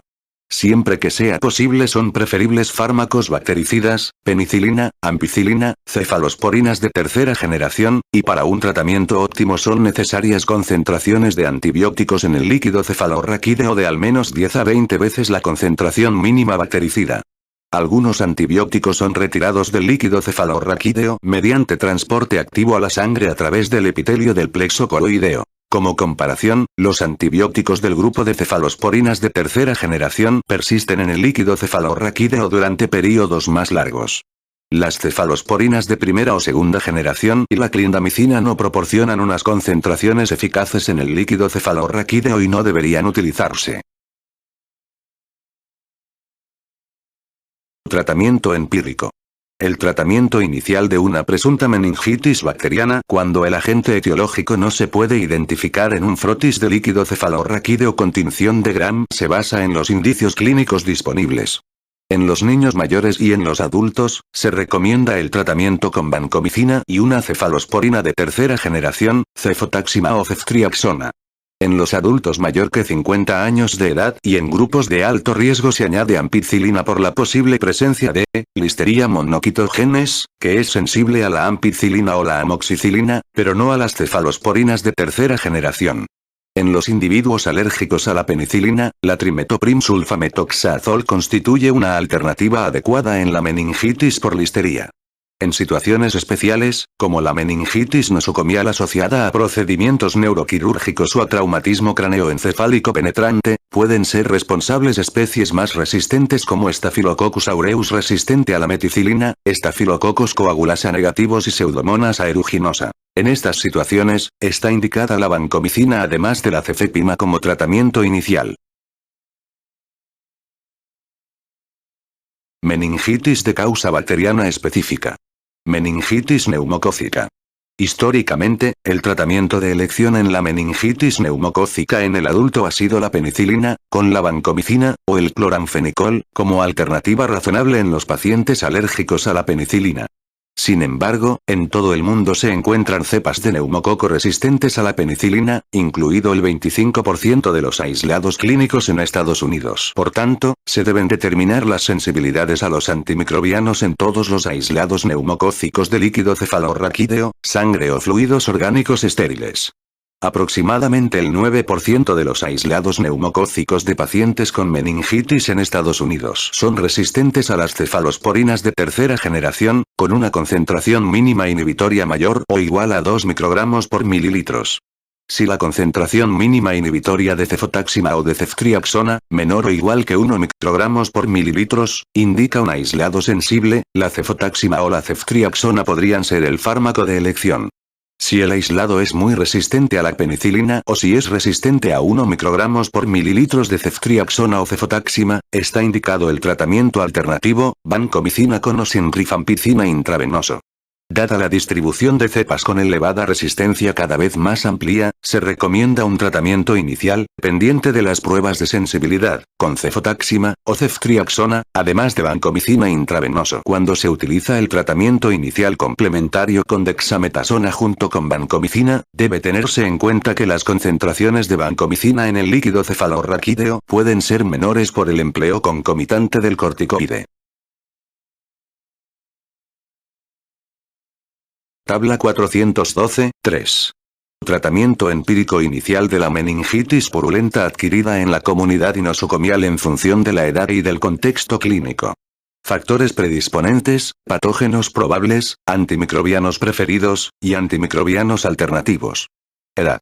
Menor que un mes. El Streptococcus del grupo B, Escherichia coli, Listeria monocytogenes. Antimicrobianos. Amoxicilina ampicilina más cefotaxima, y el alternativo. Amoxicilina ampicilina más aminoglucósido. 1 a 23 meses. El Streptococcus pneumoniae, Neisseria meningitidis, Streptococcus del grupo B, Haemophilus influenzae, Escherichia coli. Antimicrobianos. Vancomicina más ceftriaxona o cefotaxima, y el alternativo. Meropenem, más vancomicina. 2 a 50 años. La Neisseria meningitidis, Streptococcus pneumoniae, antimicrobianos. Vancomicina más ceftriaxona o cefotaxima, y de alternativo. Meropenem, más vancomicina. Mayor que 50 años Streptococcus pneumoniae, Neisseria meningitidis, litro. Monocytogenes. Antimicrobianos. Vancomicina más ceftriaxona o cefotaxima más ampicilina, y el alternativo. Vancomicina más ceftriaxona o cefotaxima más trimetoprim-sulfametoxazol. Inmunidad alterada. Litro. Monocytogenes, bacilos gram negativos, Streptococcus pneumoniae, antimicrobianos. Ampicilina más ceftazidima o meropenem más vancomicina, y de alternativo. Trimetoprim-sulfametoxazol más meropenem. Fuga de líquido cefalorraquídeo o fractura de base de cráneo. Streptococcus pneumoniae, varios Streptococcus, Haemophilus influenzae. Antimicrobianos. Vancomicina más cefotaxima o ceftriaxona, y el alternativo. Vancomicina más meropenem. Tras neurocirugía o traumatismo penetrante. Staphylococcus aureus, Staphylococcus coagulasa negativos, bacilos aerobios gram negativos, incluidos Pseudomonas aeruginosa, antimicrobianos. Vancomicina más cefepima, y de alternativo. Vancomicina más ceftazidima o vancomicina más meropenem. Derivaciones de líquido cefalorraquídeo, externa o interna. Staphylococcus coagulasa negativos, Staphylococcus aureus, Bacillus aerobios gram negativos, incluidos Pseudomonas aeruginosa, Propionibacterium agnes, antimicrobianos. Vancomicina más cefepima, y el alternativo. Vancomicina más ceftazidima o vancomicina más meropenem. Tabla 412, 4. Permeabilidad de los antibióticos hacia el líquido cefalorraquídeo. Buenas concentraciones en líquido cefalorraquídeo con y sin meningitis. Cloranfenicol. Sulfamidas. Cefalosporinas. Cefotaxima ceftriaxona ceftazidima moxalactam cefepima. Metronidazol. Trimetoprim sulfametoxazol. Y la isoniácida. Concentraciones adecuadas en líquido cefalorraquídeo en meningitis. Penicilina, ampicilina, meticilina, oxacilina, nafcilina, carbenicilina, ticarcilina, tetraciclina, eritromicina, ecambutol, rifampicina, vancomicina y el meropenem. Aceptables malas concentraciones en líquido cefalorraquídeo en meningitis. Primeras cefalosporinas. Cefalotina, cefoxitina. Aminoglucósidos. Gentamicina, tobramicina, amicacina. Clindamicina. Y la penicilina benzatina. Aunque la resistencia al cloranfenicol es inusual en los aislados de neumococos en Estados Unidos, el cloranfenicol tiene una actividad bactericida mala frente a los aislados resistentes a la penicilina de niños con meningitis en Sudáfrica. Puede no discernirse la resistencia relativa al cloranfenicol de tales cepas por las pruebas de laboratorio habituales, pero se pone de manifiesto cuando se determina la concentración mínima bactericida. Por esta razón, se prefiere la vancomicina al cloranfenicol para el tratamiento inicial de la meningitis neumocócica en un paciente muy alérgico a la penicilina. El antibiótico beta-lactámico meropenem es tan eficaz como la cefotaxima en la meningitis causada por Streptococcus pneumoniae, Neisseria meningitidis y Haemophilus influenzae en adultos y en niños. La cefepima es también similar a la ceftriaxona y la cefotaxima en la infección por Streptococcus pneumoniae, Neisseria meningitidis y Haemophilus influenzae y tiene mayor actividad que estos antibióticos frente a Enterobacter spp. Y Pseudomonas aeruginosa. Meningitis meningocócica. La administración de penicilina G y ampicilina por vía intravenosa, en las dosis que se utilizan para tratar la meningitis causada por neumococos sensibles a la penicilina, trata satisfactoriamente la meningitis producida por cepas sensibles de Neisseria meningitidis. Se han aislado de forma ocasional meningococos resistentes a la penicilina en España, menor o igual que 50% de las cepas, Sudáfrica y Canadá, pero rara vez en Estados Unidos. La mayoría de estos aislados solo han sido medianamente resistentes a la penicilina, concentración mínima inhibitoria, 0,1 a 1,0 microgramos por mililitros, aunque algunas cepas han tenido niveles de resistencia elevados relacionados con la producción de beta-lactamasa y requieren cefalosporinas de tercera generación como la ceftriaxona, que es tan eficaz como el cloranfenicol, potencialmente más tóxico. No obstante, las dosis para la meningitis de penicilina o ampicilina pueden proporcionar concentraciones en el líquido cefalorraquídeo que sean suficientes para infecciones por algunas cepas de Neisseria meningitidis con resistencia intermedia a la penicilina. Por lo general es suficiente un ciclo de antibióticos de 7 días. Meningitis por Haemophilus influenzae. En la actualidad, en Estados Unidos, del 25 al 35% de los aislados de Haemophilus influenzae de tipo B son productores de beta-lactamasa y son resistentes a la ampicilina. La cefotaxima o la ceftriaxona es el tratamiento de elección inicial. Entre las alternativas se incluyen la cefepima o la combinación de cloranfenicol y ampicilina. Si se demuestra que el aislado es sensible a la ampicilina, se puede suspender el cloranfenicol. Aunque en algunas regiones de España más del 50% de los aislados son resistentes al cloranfenicol, en Estados Unidos menos del 1% de los aislados se han mostrado resistentes. En general es suficiente un ciclo de antibióticos de 10 días. Meningitis estafilocócica.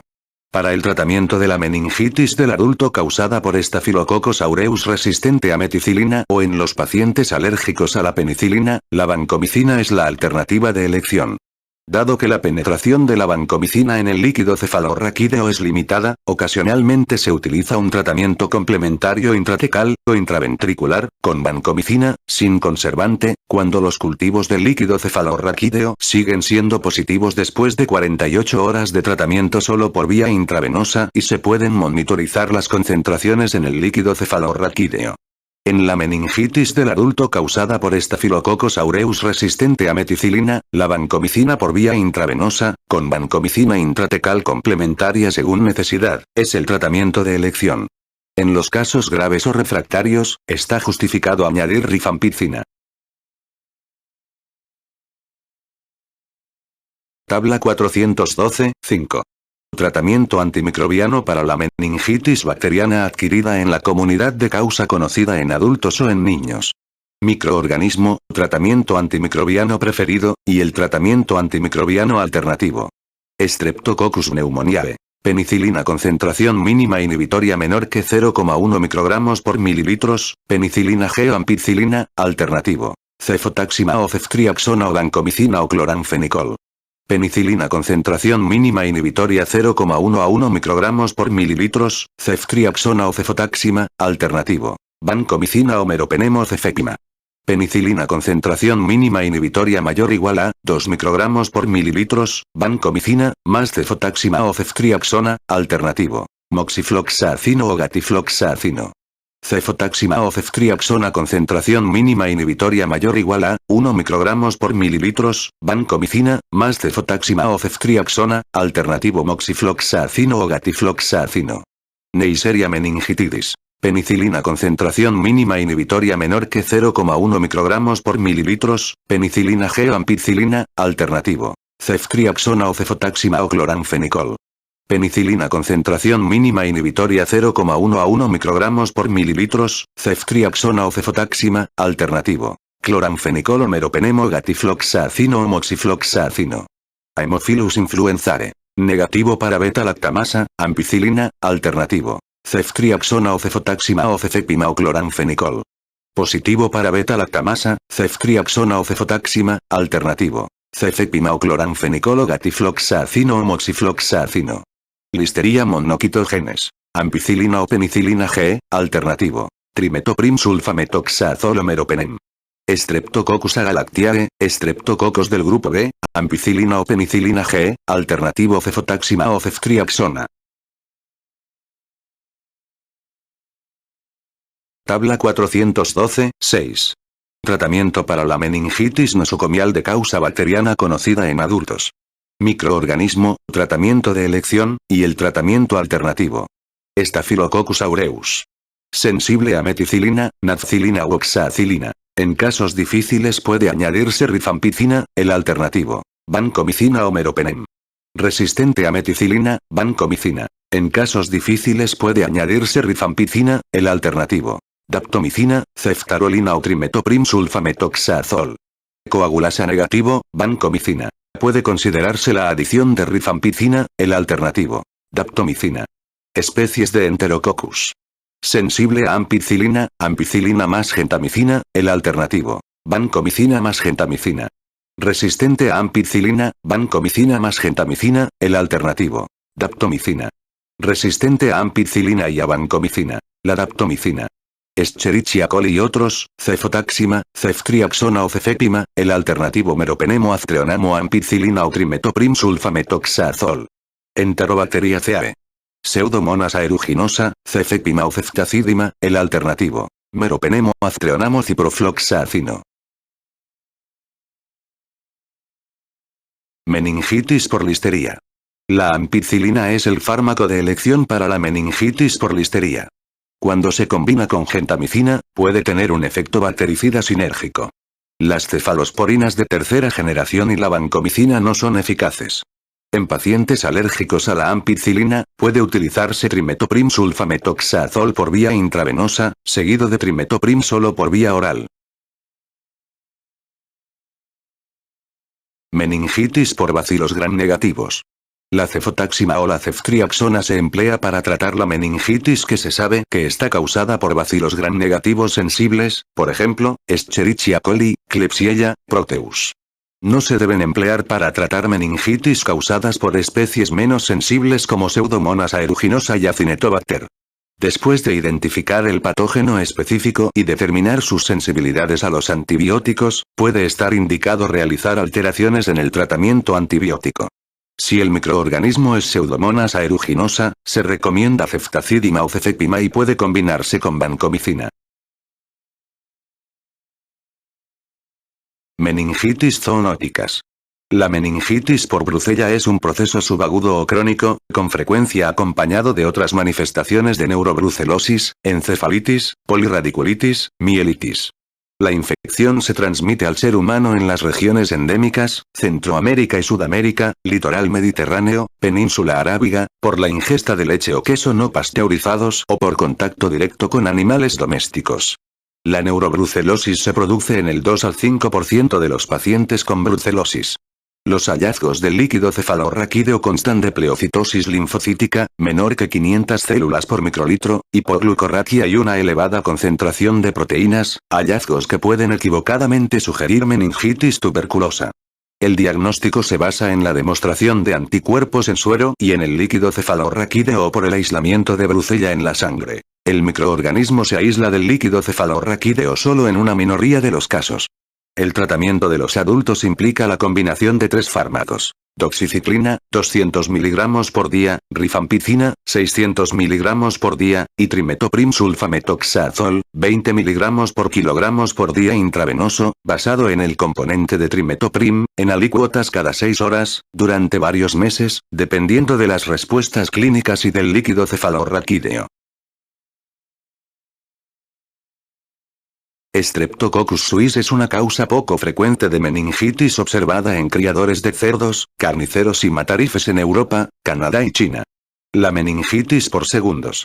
Suis, que es una enfermedad aguda con pleocitosis neutrofílica rápida e importante, con frecuencia se confunde inicialmente con la meningitis neumocócica a tenor de la tinción de gran del líquido cefalorraquídeo. El tratamiento de los adultos consiste en penicilina, 12 a 24 millones unidades por día, en alícuotas cada 4 horas, o ampicilina, 12 gramos por día, en alícuotas cada 4 horas, intravenoso durante 10 a 14 días.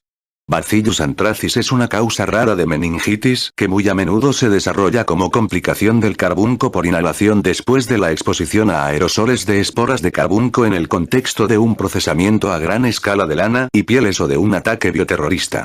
La meningitis carbuncosa es un proceso agudo caracterizado por un líquido cefalorraquídeo hemorrágico o serohemorrágico, con predominio neutrofílico, varios miles de células por milímetro cúbico, hipoglucorraquia, una elevada concentración de proteínas y grandes bacilos gram-positivos prominentes en las extensiones teñidas. El tratamiento de los adultos inicialmente incluye ciprofloxacino, 400 mg a intervalos de 12 horas, además de penicilina, 24 millones unidades por día, en alícuotas cada 4 horas, y cloranfenicol, 4 gramos por día, en alícuotas cada 6 horas, intravenoso. El tratamiento alternativo podría consistir en sustituir levo, o moxifloxacino por ciprofloxacino, meropenem por penicilina y linezolid por cloranfenicol. El hecho de continuar con todos los fármacos, o la reducción del tratamiento a 1 o 2 antimicrobianos, y la duración del tratamiento dependen de si la meningitis tiene un origen sospechoso bioterrorista o está causada a partir de un carbunco cutáneo por exposición a animales, o a productos animales. Debería consultarse con especialistas en enfermedades infecciosas y con autoridades de salud pública.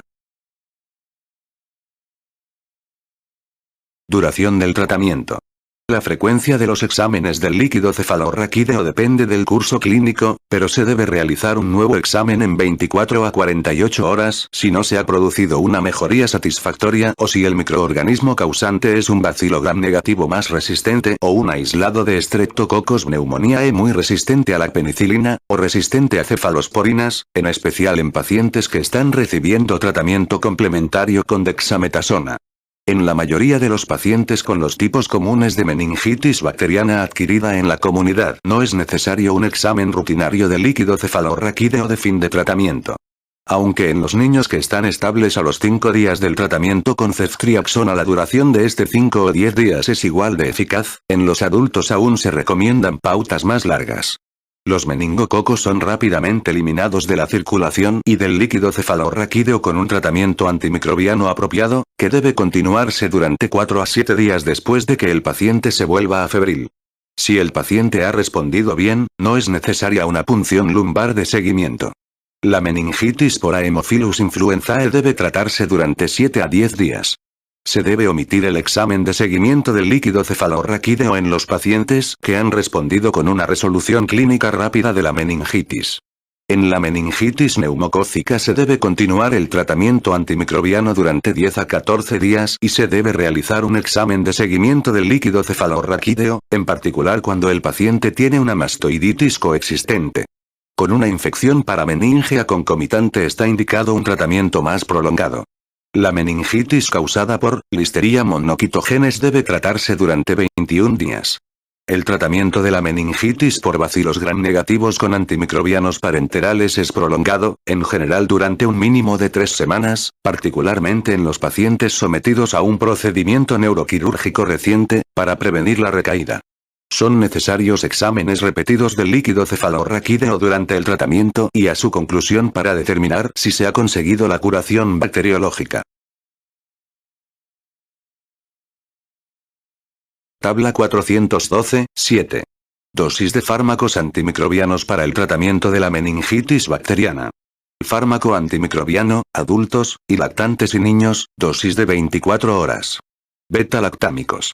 Penicilina G, 24 millones unidades, en alícuotas cada 4 horas, y en niños 300.000 unidades por kilogramos, en alícuotas cada 4 horas.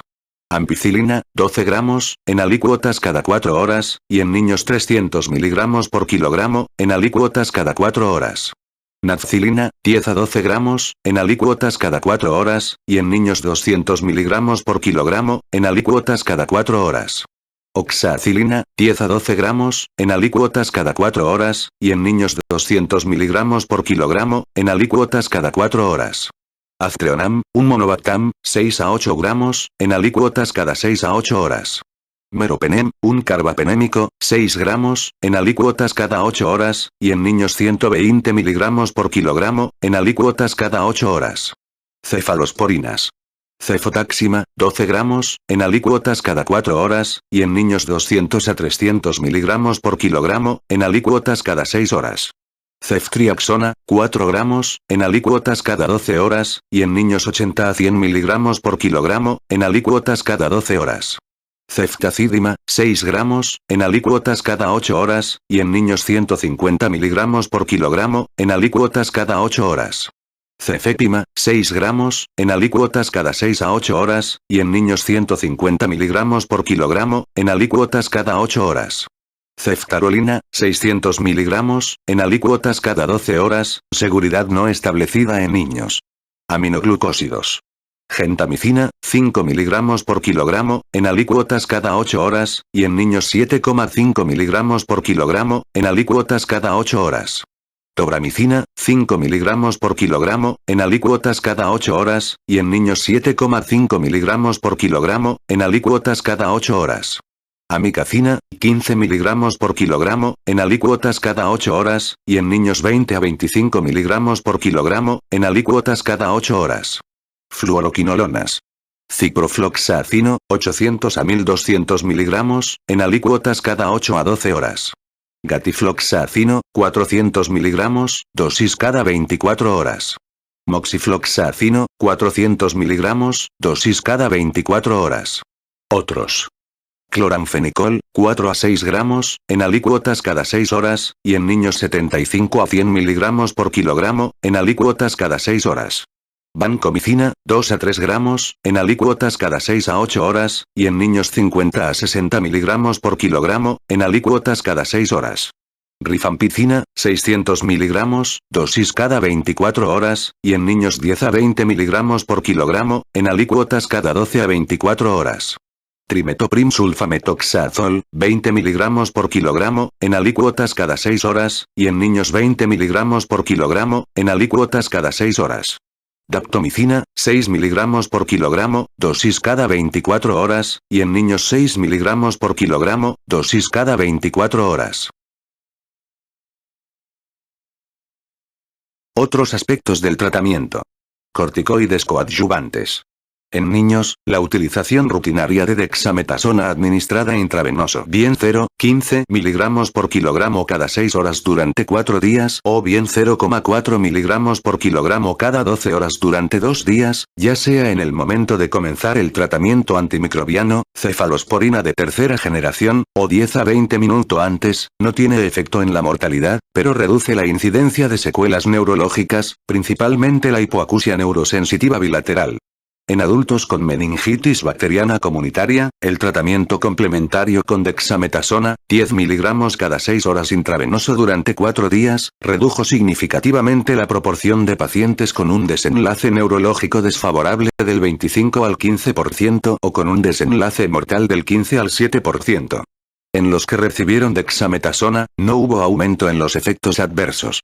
De forma notable, en el grupo tratado con dexametasona no aumentó el riesgo de hemorragia gastrointestinal. El efecto beneficioso de la dexametasona fue más evidente en el subgrupo de pacientes con meningitis neumocócica, en el que los desenlaces desfavorables se redujeron del 52 al 26% y las muertes del 34 al 14%. En un estudio realizado en adolescentes y en adultos con meningitis bacteriana en Vietnam, la dexametasona redujo significativamente los fallecimientos y la discapacidad en un 54% aproximadamente a los 6 meses en pacientes con la enfermedad confirmada, pero no en aquellos con la enfermedad sospechada. Como comparación, los corticoides coadyuvantes no fueron eficaces en el tratamiento de la meningitis bacteriana en un gran ensayo de pacientes predominantemente VIH positivos en África subsahariana. Teniendo en cuenta estos datos, en los adultos con sospecha o demostración de meningitis neumocócica y quizás de forma rutinaria en todos los casos de meningitis bacteriana, se recomienda la dexametasona complementaria, 0,15 mg por kilogramo cada 6 horas durante 2 a 4 días, 10 a 20 minutos antes de la dosis inicial o simultáneamente con la dosis inicial del tratamiento antimicrobiano, al menos en pacientes no infectados por VIH en países con renta per cápita elevada, y sus beneficios se prolongan al menos durante 13 años después del episodio. Cuando se utiliza la vancomicina en el tratamiento de la meningitis producida por Streptococcus pneumoniae muy resistente a cefalosporinas, como se recomienda en Estados Unidos, se debe considerar añadir rifampicina, pues la dexametasona puede reducir la concentración de vancomicina en el líquido cefalorraquídeo. Aumento de la presión del líquido cefalorraquídeo, edema cerebral. En ocasiones, algunos pacientes con meningitis bacteriana experimentan un acusado edema cerebral, presión del líquido cefalorraquídeo mayor que 450 milímetros de agua, lo que puede conducir a hernia del lóbulo temporal o del cerebelo después de la punción lumbar. Para disminuir la posibilidad de esta complicación, cuando se observa que la presión es elevada, solo se debe retirar una pequeña cantidad de líquido cefalorraquídeo para análisis, la cantidad presente en el manómetro, y debe infundirse una solución de manitol al 20%, 0,25 a 0,5 gramos por kilogramo intravenoso, durante 20 a 30 minutos mientras se monitoriza, si es posible, el descenso de la presión del líquido cefalorraquídeo a un nivel más bajo antes de retirar la aguja raquídea. Si después es necesario, se puede efectuar el control continuo de la presión intracraneal aumentada añadiendo más manitol. Se debe utilizar dexametasona, 10 mg intravenoso, seguido de 0,15 mg por kilogramo cada 6 horas, en los pacientes con edema cerebral independientemente de la causa bacteriológica sospechada de la meningitis. En un paciente estuporoso o en el que tiene insuficiencia respiratoria y aumento de la presión intracraneal importante, es razonable el empleo de un respirador para reducir la presión arterial del dióxido de carbono a un valor comprendido entre 25 y 32 milímetros de mercurio, y debe elevarse la cabeza del paciente 30 a 45 grados. Se debe realizar la intubación con una mínima estimulación para evitar una apreciable subida posterior de la presión. Se recomiendan ayudas farmacológicas para la intubación, como suxametonio y opioides, con el posible empleo de lidocaína intravenosa complementaria. Posteriormente se pueden mitigar los aumentos transitorios en la presión intracraneal asociados a reflejos de las vías respiratorias hiperactivos mediante la instilación intratraqueal de lidocaína antes de una aspiración vigorosa. En las elevaciones de la presión intracraneal marcadas continuas y fluctuantes, puede estar justificado el empleo de un dispositivo para la monitorización intracraneal continua. La hipotermia inducida no tiene beneficios y puede ser perjudicial.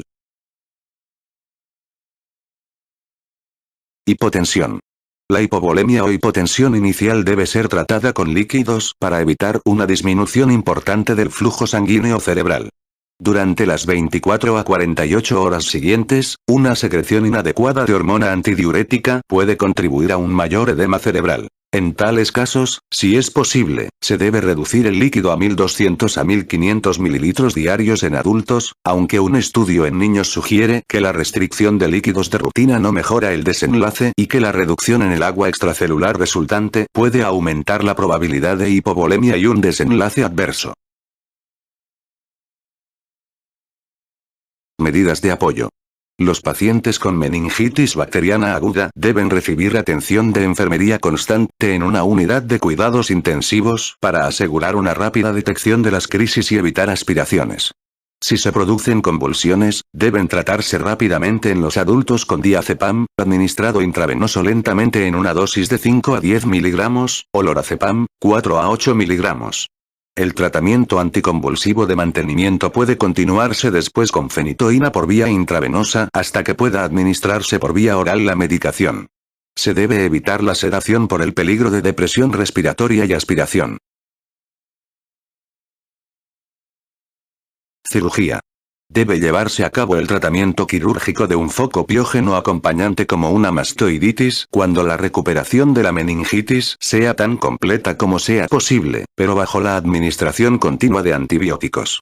Algunas veces, la infección de la mastoides, por ejemplo, absceso de Bezold, es tan extremadamente aguda que puede requerirse un drenaje precoz después de aproximadamente 48 horas de tratamiento antibiótico cuando el proceso meningeo agudo haya cedido en cierta medida. Pronóstico. El tratamiento inmediato de la meningitis bacteriana suele producir un restablecimiento rápido de la función neurológica. La obnubilación persistente o de comienzo tardío y el coma sin signos focales sugieren edema cerebral, derrame subdural, hidrocefalia, ventriculitis loculada, tromboflebitis cortical o trombosis del seno sagital. Las tres últimas afecciones se asocian con frecuencia a fiebre y pleocitosis continua. La tasa de mortalidad de la meningitis bacteriana adquirida en la comunidad en los adultos varía con el agente etiológico y las circunstancias clínicas.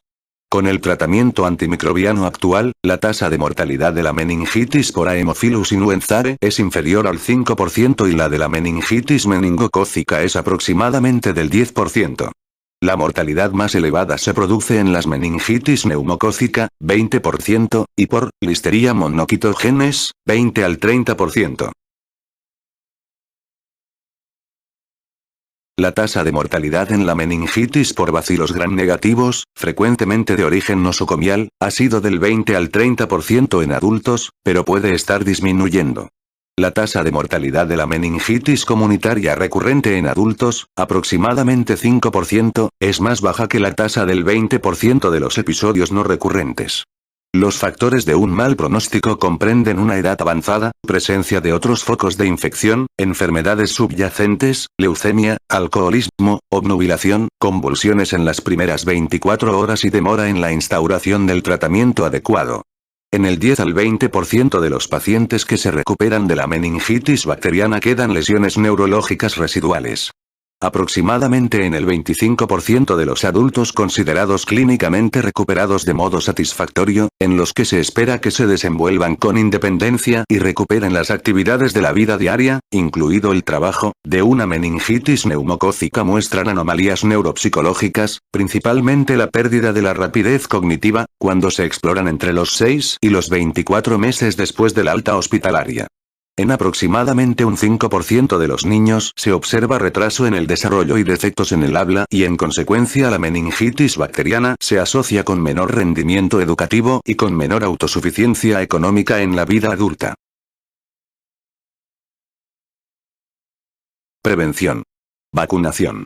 La vacuna meningocócica protege aproximadamente en un 85% solo contra 4 de las cepas que causan la enfermedad. A, C, y W, 135. Producir una vacuna universal contra las cepas B ha sido un desafío, porque hay muchos tipos que causan la enfermedad en diferentes partes del mundo. Todos los niños de 11 a 12 años deberían vacunarse con la vacuna meningocócica conjugada, y debe administrarse una dosis de recuerdo a los 16 años de edad. En los adolescentes que reciben la primera dosis entre los 13 y 15 años debería administrarse una dosis de recuerdo única a los 16 a 18 años de edad, antes del pico de riesgo máximo. Los adolescentes que reciben la primera dosis de vacuna meningocócica conjugada tetravalente a los 16 años o posteriormente no necesitan revacunación. Ahora se dispone de vacunas eficaces para muchos subtipos de Haemophilus influenzae de tipo B. El cumplimiento de la vacunación recomendada reduce considerablemente la meningitis por estos microorganismos. Quimioprofilaxis. Está justificada la profilaxis inmediata de los contactos íntimos, individuos que con frecuencia duermen y comen con el paciente en la misma vivienda, pareja, porque hasta un tercio de los casos secundarios de la enfermedad meningocócica se desarrollan entre los 2 y los 5 días de la enfermedad del caso inicial. Solo el personal del hospital que ha estado en contacto estrecho con el paciente, respiración boca a boca, exploración inicial antes de la instauración de precauciones respiratorias, presenta un especial riesgo. Habitualmente se utiliza rifampicina por vía oral para la profilaxis. En los adultos, aparte de las mujeres embarazadas, 600 miligramos 2 veces al día durante 2 días. En niños, 10 miligramos por kilogramo 2 veces al día durante 2 días. Otra posibilidad es emplear en los adultos ciprofloxacino, 500 miligramos, o oxacino, 400 miligramos, o acitromicina, 500 miligramos, administrados cada uno vía oral en una sola dosis. Otra elección es ceftriaxona por vía intramuscular como dosis única en los adultos, 250 miligramos, o en los niños, 125 miligramos. El empleo generalizado de la vacuna conjugada polisacárido-proteína de Haemophilus influenzae de tipo B en los países desarrollados ha eliminado considerablemente la necesidad de quimioprofilaxis en los contactos infantiles próximos de casos de meningitis o infección invasiva por Haemophilus influenzae. Sin embargo, la profilaxis estaría indicada en los contactos domiciliarios estrechos no inmunizados de un caso índice, por ejemplo, emigrantes recientes, menores de 6 años de edad. Si se producen 2 o más casos de enfermedad invasiva por Haemophilus influenzae de tipo B en niños de una guardería, está justificada la profilaxis de los otros niños asistentes no inmunizados con rifampicina, 20 miligramos por kilogramos por día vía oral, durante 4 días. Meningitis virales. Definición. El término inespecífico meningitis aséptica describe un proceso inflamatorio que afecta a las meninges, generalmente acompañado de pleocitosis mononuclear, sin demostración de infección bacteriana piógena en la tinción de grano en el cultivo. La definición engloba varios procesos que producen cuadros clínicos y respuestas inflamatorias similares. Meningitis viral, meningitis atípica, meningitis bacteriana no piógena y meningitis fúngica, meningitis por inducción química, meningitis medicamentosa, meningitis neoplásica, inflamación meningea causada por infecciones piógenas adyacentes y meningitis asociada a enfermedades por hipersensibilidad autoinmunitarias. La meningitis aséptica, que suele ser un proceso agudo o subagudo, puede dividirse a su vez en tipos por la duración de la enfermedad, crónica frente a crónica intermitente, y por las respuestas celulares claramente distintivas en el líquido cefalorraquídeo, por ejemplo, meningitis eosinofílica. Muchos de los virus que causan meningitis pueden también causar la infección del parénquima cerebral, encefalitis, o de la médula espinal. En ocasiones, la afectación parenquimatosa y la afectación meningea se producen simultáneamente en el mismo paciente y reciben la denominación de meningoencefalitis y meningomielitis.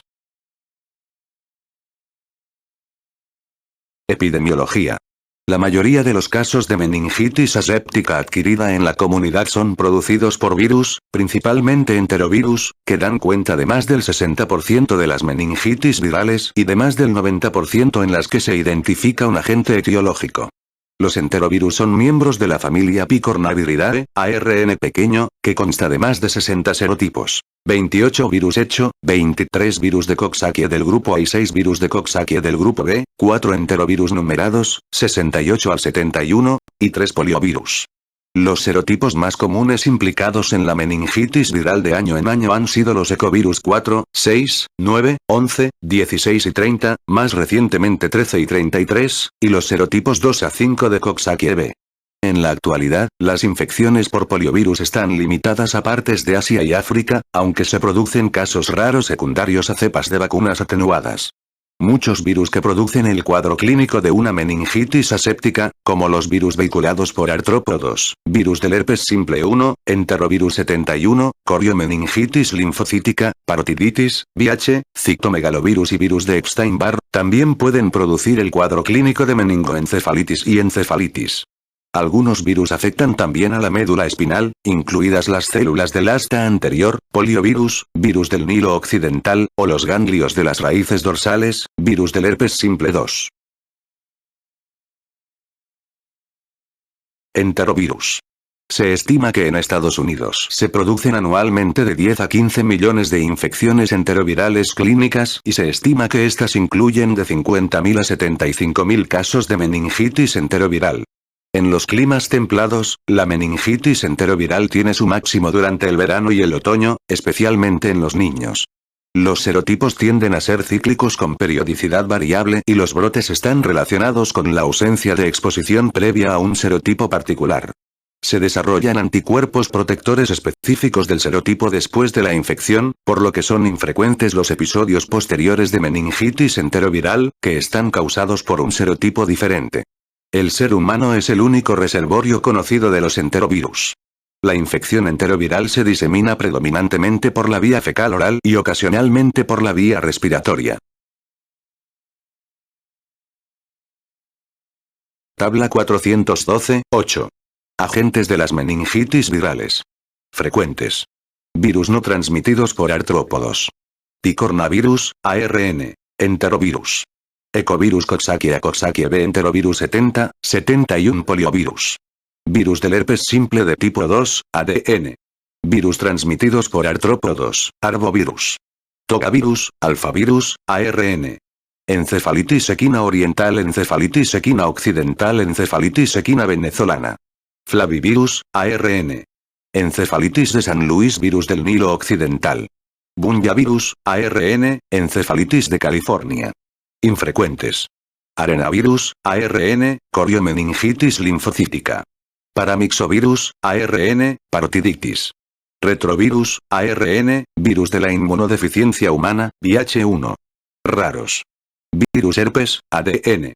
Virus del herpes simple de tipo 1, virus de Epstein-Barr, citomegalovirus, virus varicela zoster, virus herpes humano de tipo 6. Adenovirus, ADN. Coltivirus, ARN, fiebre por garrapatas de Colorado.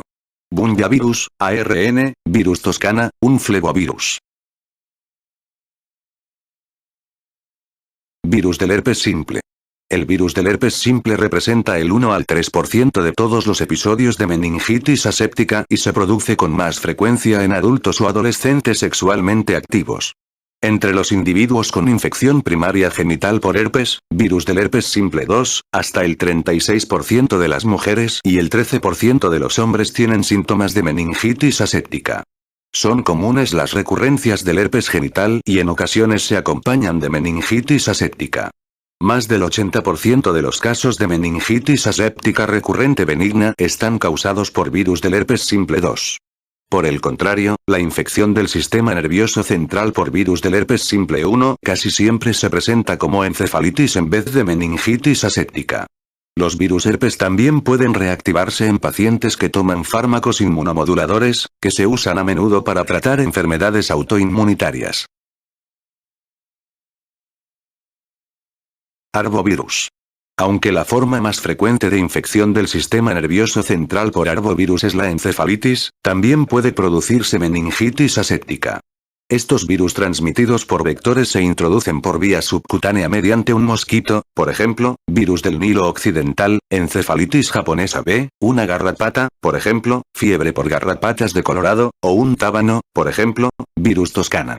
Las aves, que son vectores de mosquitos transmisores de arbovirus, pueden, obviamente, no estar enfermas, aunque el virus del Nilo occidental puede causar importantes bajas en especies de córvidos, concretamente en cuervos y arrendajos azules, que puede proporcionar las pistas de un brote que afecta a los humanos.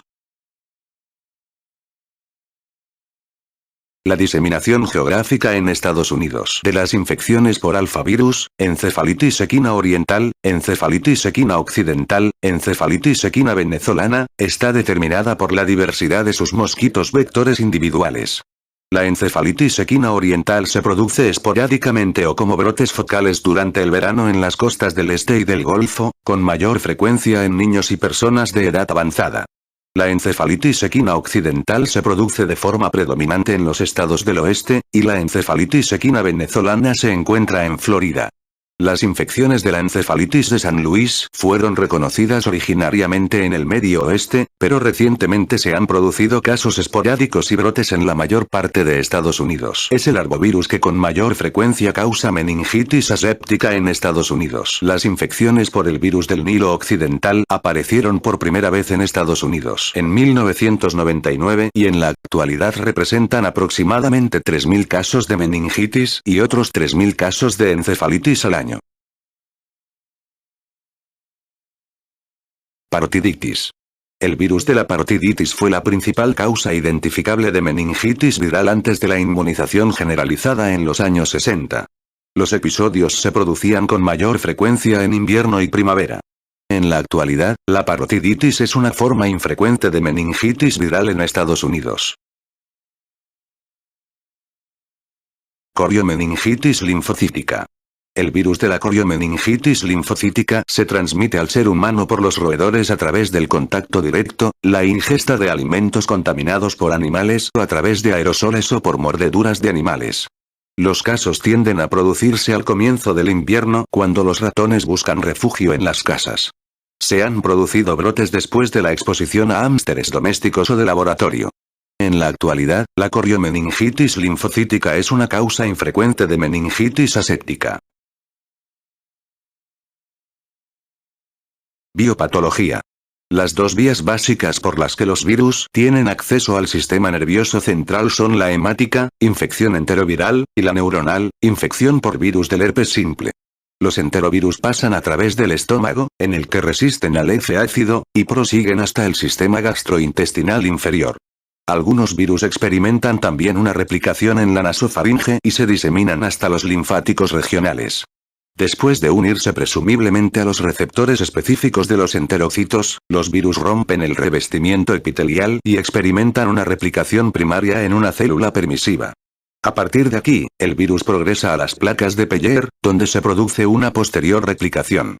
A continuación, una viremia menor del enterovirus siembra el sistema nervioso central, el corazón, el hígado y el sistema reticuloendotelial. Después de una replicación extensa en estas últimas localizaciones, tiene lugar una viremia mayor, que acompaña con frecuencia al comienzo de la enfermedad clínica.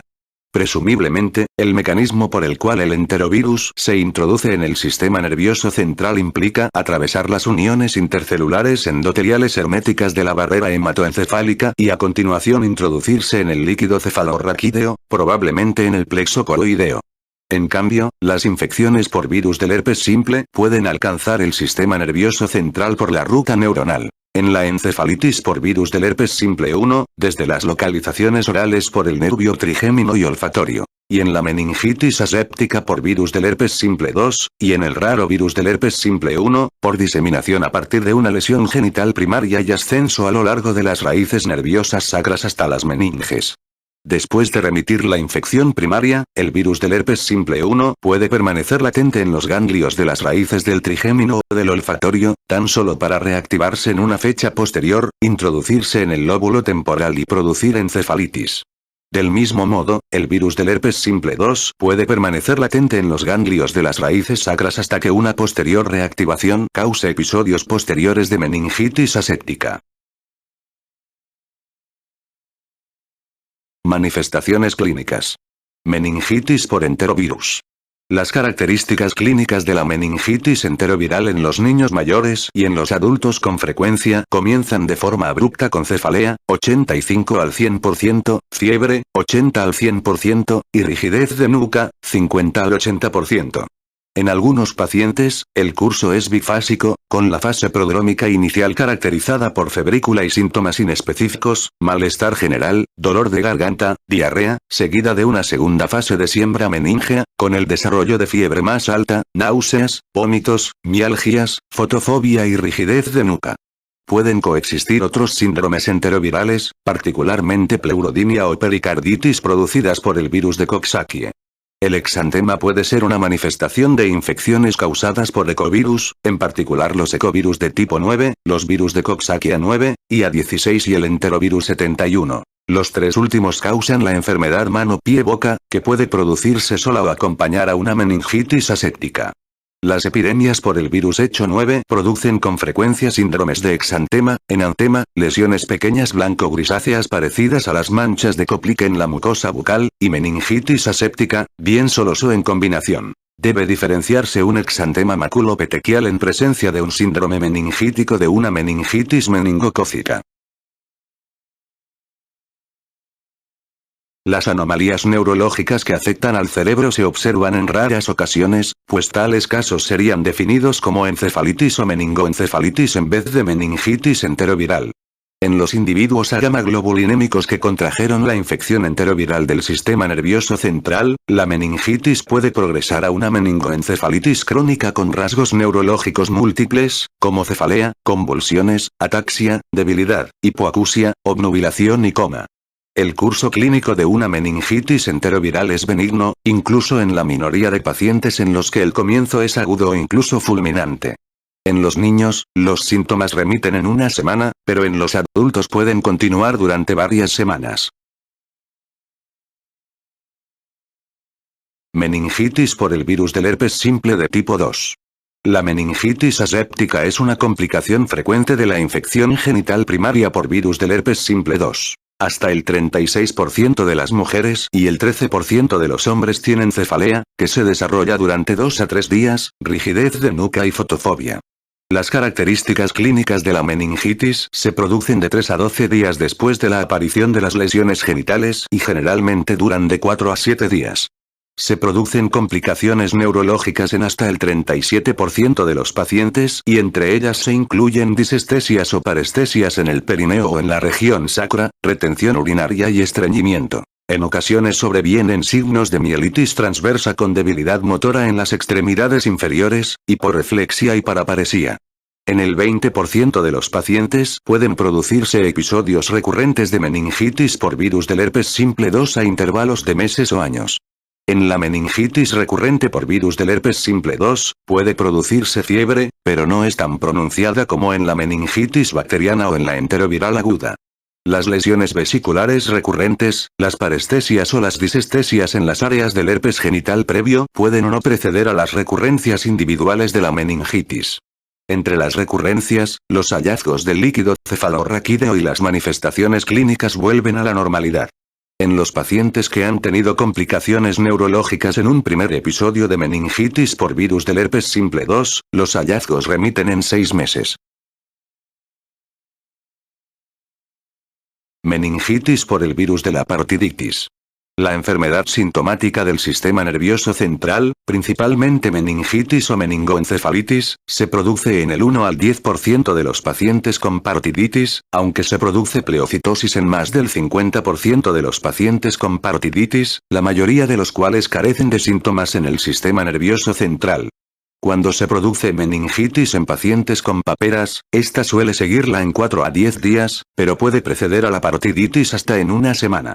Las características típicas de una meningitis viral, cefalea, fiebre, vómitos, se dan, cada una de ellas, en el 50 al 100% de los pacientes.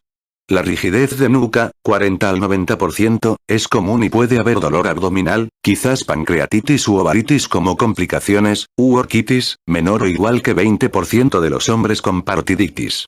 Otras complicaciones de la parotiditis pueden afectar al sistema nervioso, lesión del octavo par craneal, parálisis transitoria del nervio facial y, más raramente, parálisis del quinto par craneal, pero son generalmente independientes de la meningitis o de la meningoencefalitis por paperas.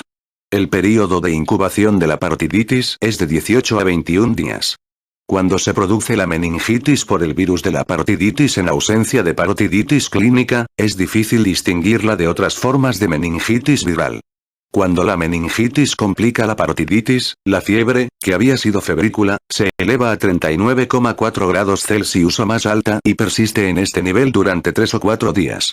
La mayoría de los casos no se complican, con una duración de la enfermedad de aproximadamente 10 días y luego un restablecimiento completo. Sin embargo, en algunos pacientes puede persistir una meningitis sintomática por el virus de la parotiditis durante más de 14 días. Meningitis producida por el virus de la coriomeningitis linfocítica. Las infecciones por el virus de la coriomeningitis linfocítica son infrecuentes y la enfermedad clínica se produce después de un período de incubación de 1 a 3 semanas. La enfermedad comienza con un síndrome pseudogripal de fiebre, escalofríos, malestar general, mialgias, anorexia y fotofobia. Algunos pacientes tienen dolor de garganta y artralgias o artritis en los dedos de la mano. En raras ocasiones se produce orquitis o parotiditis. Esta enfermedad pseudogripal dura de 1 a 3 semanas en el ser humano, pero el 15% de los pacientes tienen una enfermedad bifásica con una mejoría transitoria y una recrudescencia posterior, 1 a 2 días más tarde, de fiebre, fotofobia y una cefalea más intensa. Los signos meníngeos se observan durante la segunda fase. La duración de la meningitis causada por el virus de la coriomeningitis linfocítica, como la de la meningitis por el virus de la parotiditis, tiende a ser más prolongada que los 7 a 10 días de la meningitis por enterovirus. Meningitis producida por el virus de la inmunodeficiencia humana. La infección inicial por VIH-1 es sintomática en el 40 al 90% de los pacientes, pero con frecuencia pasa desapercibida. El intervalo entre la exposición y el comienzo de los síntomas es de 2 a 4 semanas. Esta enfermedad aguda se asemeja a la mononucleosis, con fiebre, malestar general, linfoadenopatía, artralgias, mialgias, anorexia, náuseas, cefalea y exantema morbiliforme. Algunos pacientes con este síndrome inicial tienen manifestaciones de una meningitis aséptica, cefalea, fotofobia, náuseas, vómitos y rigidez de nuca. En ocasiones se desarrolla encefalopatía o parálisis de pares craneales, séptimo, octavo y quinto. Los síntomas del síndrome inicial de meningitis aséptica por VIH-1 duran varias semanas y luego remiten. En ocasiones pueden aparecer manifestaciones similares a las de la infección inicial en una etapa posterior en el curso de una infección no tratada. Diagnóstico. Examen del líquido cefalorraquídeo. Los hallazgos en el líquido cefalorraquídeo en todos los tipos de meningitis viral son similares y se componen de una pleocitosis predominantemente linfocítica, generalmente de 50 a 1000 microlitro, aunque en ocasiones hasta de varios miles por milímetro cúbico, una concentración normal de glucosa y una concentración de proteínas ligeramente elevada, generalmente inferior a 150 miligramos por decilitro. Durante las primeras 24 a 48 horas de la meningitis enteroviral, en aproximadamente el 50% de los pacientes se observa un predominio de neutrófilos, 55% a menor o igual que 90%. Con posterioridad, las células principales del líquido cefalorraquídeo cambian a linfocitos. En ocasiones no se observa pleocitosis en pacientes en los que se ha demostrado por cultivo o PCR que tienen meningitis enteroviral temprana. Rara vez se produce hipoglucorraquia en la meningitis como consecuencia del virus de la parotiditis o del virus de la coriomeningitis linfocítica o en lactantes con enterovirus. Reacción en cadena de la polimerasa frente a cultivo o detección de anticuerpos. El reciente desarrollo de la PCR de transcripción inversa para los enterovirus puede reducir el tiempo de detección a tan solo 5 horas, con lo que se acorta la estancia hospitalaria y se reduce al mínimo el empleo innecesario de agentes antimicrobianos. La sensibilidad en el líquido cefalorraquídeo es del 85 al 100%, con una especificidad del 90 al 100% en función del laboratorio. Como comparación, el cultivo viral del enterovirus a partir del líquido cefalorraquídeo tiene una sensibilidad de solo el 65 al 75% y tarda de 4 a 8 días. Se puede cultivar el virus del herpes simple 2 del líquido cefalorraquídeo en aproximadamente el 75% de los pacientes con meningitis aséptica durante un episodio inicial de infección genital por virus del herpes simple 2, pero se aísla raramente del líquido cefalorraquídeo durante la meningitis asociada al herpes genital recurrente. La PCR para el ADN del virus del herpes simple 2 es generalmente positiva en el líquido cefalorraquídeo de los pacientes con episodios iniciales de meningitis y es positiva en aproximadamente el 80% de los pacientes con meningitis recurrente benigna producida por el virus de la coriomeningitis linfocítica. En la meningitis por virus del herpes simple 2 se puede hacer el diagnóstico retrospectivamente por demostración de seroconversión de anticuerpos frente al antígeno GG2. También es diagnóstica una elevación de 4 veces en el título de anticuerpos frente al virus de la parotiditis o al virus de la coriomeningitis linfocítica entre los sueros agudo y de convalecencia. El serodiagnóstico no es práctico para la meningitis enteroviral esporádica por la falta de especificidad de los anticuerpos frente a los serotipos individuales. Diagnóstico diferencial. El proceso más importante que debe distinguirse de una meningitis viral es la meningitis bacteriana.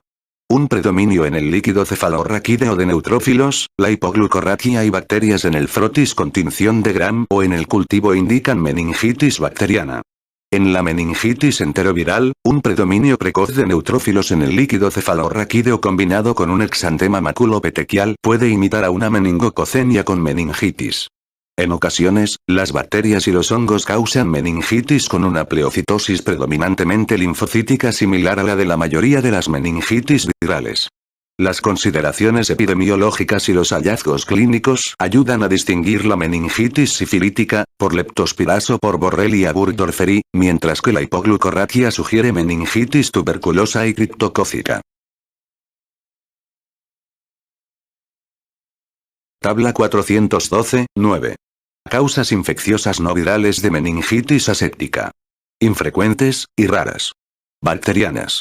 Serovariedades de Leptospira interrogans Borrelia burgdorferi Treponema pallidum Mycobacterium tuberculosis especies de Brucella. Infecciones para meningias endocarditis bacteriana subaguda meningitis bacteriana, piógena, parcialmente tratada. Raras. Mycoplasma pneumonia Ehrlichia chafensis Listeria monocytogenes Borrelia recurrentis y Borrelia hermsi y Chlamydia psittaci enterotoxina estafilocócica o toxina 1 del síndrome de shock tóxico. Rickettsia rickettsii y Rickettsia prowazekii. Fúngicas. Cryptococcus neoformans coccidioides y Myticistoplasma capsulatum. Raras. Blastomices dermatitidis Sporotrix schenkeri especies de Cándida. Protozoarias. Raras. Especies de Trypanosoma brucei. Toxoplasma gondii especies de Acanthamoeba. Prevención y tratamiento. La introducción de la vacuna viva atenuada de la parotiditis en Estados Unidos redujo la parotiditis de ser la causa principal de meningitis aséptica y de meningoencefalitis hasta el punto de producirse solo en raras ocasiones. En los pacientes con déficit de gamaglobulinas en sangre, la meningitis enteroviral crónica y la meningoencefalitis se han controlado mediante la administración parenteral, incluso intratecal, de inmunoglobulina. No se dispone de quimioterapia antiviral aprobada para la meningitis enteroviral. El pleconaril, fármaco que previene la unión del virus a las células del huésped, puede producir mejoría clínica en los pacientes agamaglobulinémicos con meningoencefalitis enteroviral crónica. Se emplea el aciclovir por vía intravenosa, 5 a 10 mg por kilogramo 3 veces al día, para tratar a los pacientes con meningitis por virus del herpes simple 2 sintomáticos hospitalizados, sobre todo cuando la enfermedad se asocia a herpes genital primario, aunque no se ha demostrado en los estudios clínicos que altere el curso de la enfermedad. En los pacientes con recurrencias frecuentes de meningitis por virus del herpes simple, es razonable intentar la profilaxis con antivirales orales. Valaciclovir, 500 mg por día, famciclovir, 250 mg 2 veces al día, o aciclovir, 400 mg 2 veces al día. Pronóstico. El curso y el pronóstico de la meningitis enteroviral son casi siempre benignos, aunque aproximadamente el 1% de los pacientes tienen anomalías posteriores, lo que probablemente refleja un proceso meningoencefalítico. La mayoría de las meningitis virales son autolimitadas, aunque algunas causan enfermedad crónica o recurrente. La meningitis o meningoencefalitis persistente, en ocasiones mortal, puede producirse en individuos con deficiencias hereditarias en la función de los linfocitos B, generalmente hay gamaglobulinemia ligada al cromosoma X o inmunodeficiencia variable común. El VIH-1 puede producir una inflamación meningea prolongada. La infección por virus del herpes simple 2 es la causa viral más frecuente de los episodios recurrentes de meningitis aséptica. Tabla 412, 10. Causas no infecciosas de meningitis aséptica. Hipersensibilidad a fármacos. Enfermedad sistémica.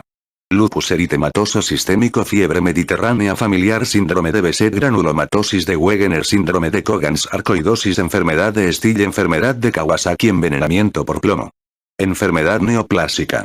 Meningitis carcinomatosa metastásica, tumores del sistema nervioso central, gliomatosis meningea, disgerminomas, ependimomas, tumores que vierten material inflamatorio al interior del líquido cefalorraquídeo, células escamosas en tumores epidermoides de la fosa posterior, colesteatomas. Procesos inflamatorios que implican principalmente a estructuras del sistema nervioso central. Meningitis química después de mielografía, contraste no iónico hidrosoluble, raquianestesia y anestesia epidural continuas, inflamación después de neurocirugía, vasculitis granulomatosa cerebral, síndrome de Vogt-Koyanagi-Arada.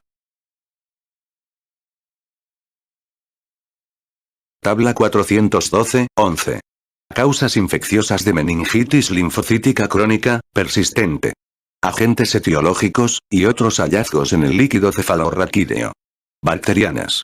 Mycobacterium tuberculosis, en general menor que 500 leucocitos microlitro. Glucosa baja. Proteínas elevadas, Borrelia burgdorferi, enfermedad de Lyme, glucosa normal, proteínas elevadas, Treponema pallidum, meningitis sifilítica secundaria, sífilis meningovascular terciaria, proteínas elevadas. Prueba Venere Disease Richards Laboratory positiva en líquido cefalorraquídeo y en suero, especies de Brucella infrecuente, a menudo glucosa baja. Proteínas elevadas, Tropherium wipelii, raro, células positivas para ácido periódico Schiff en la biopsia meningea, meningitis bacteriana parcialmente tratada, mezcla de leucocitos polimorfonucleares y linfocitos, bacterias en la tinción de Gram y en el cultivo, infecciones para meningeas, respuesta de linfocitos o mezcla de linfocitos PMN. Glucosa normal.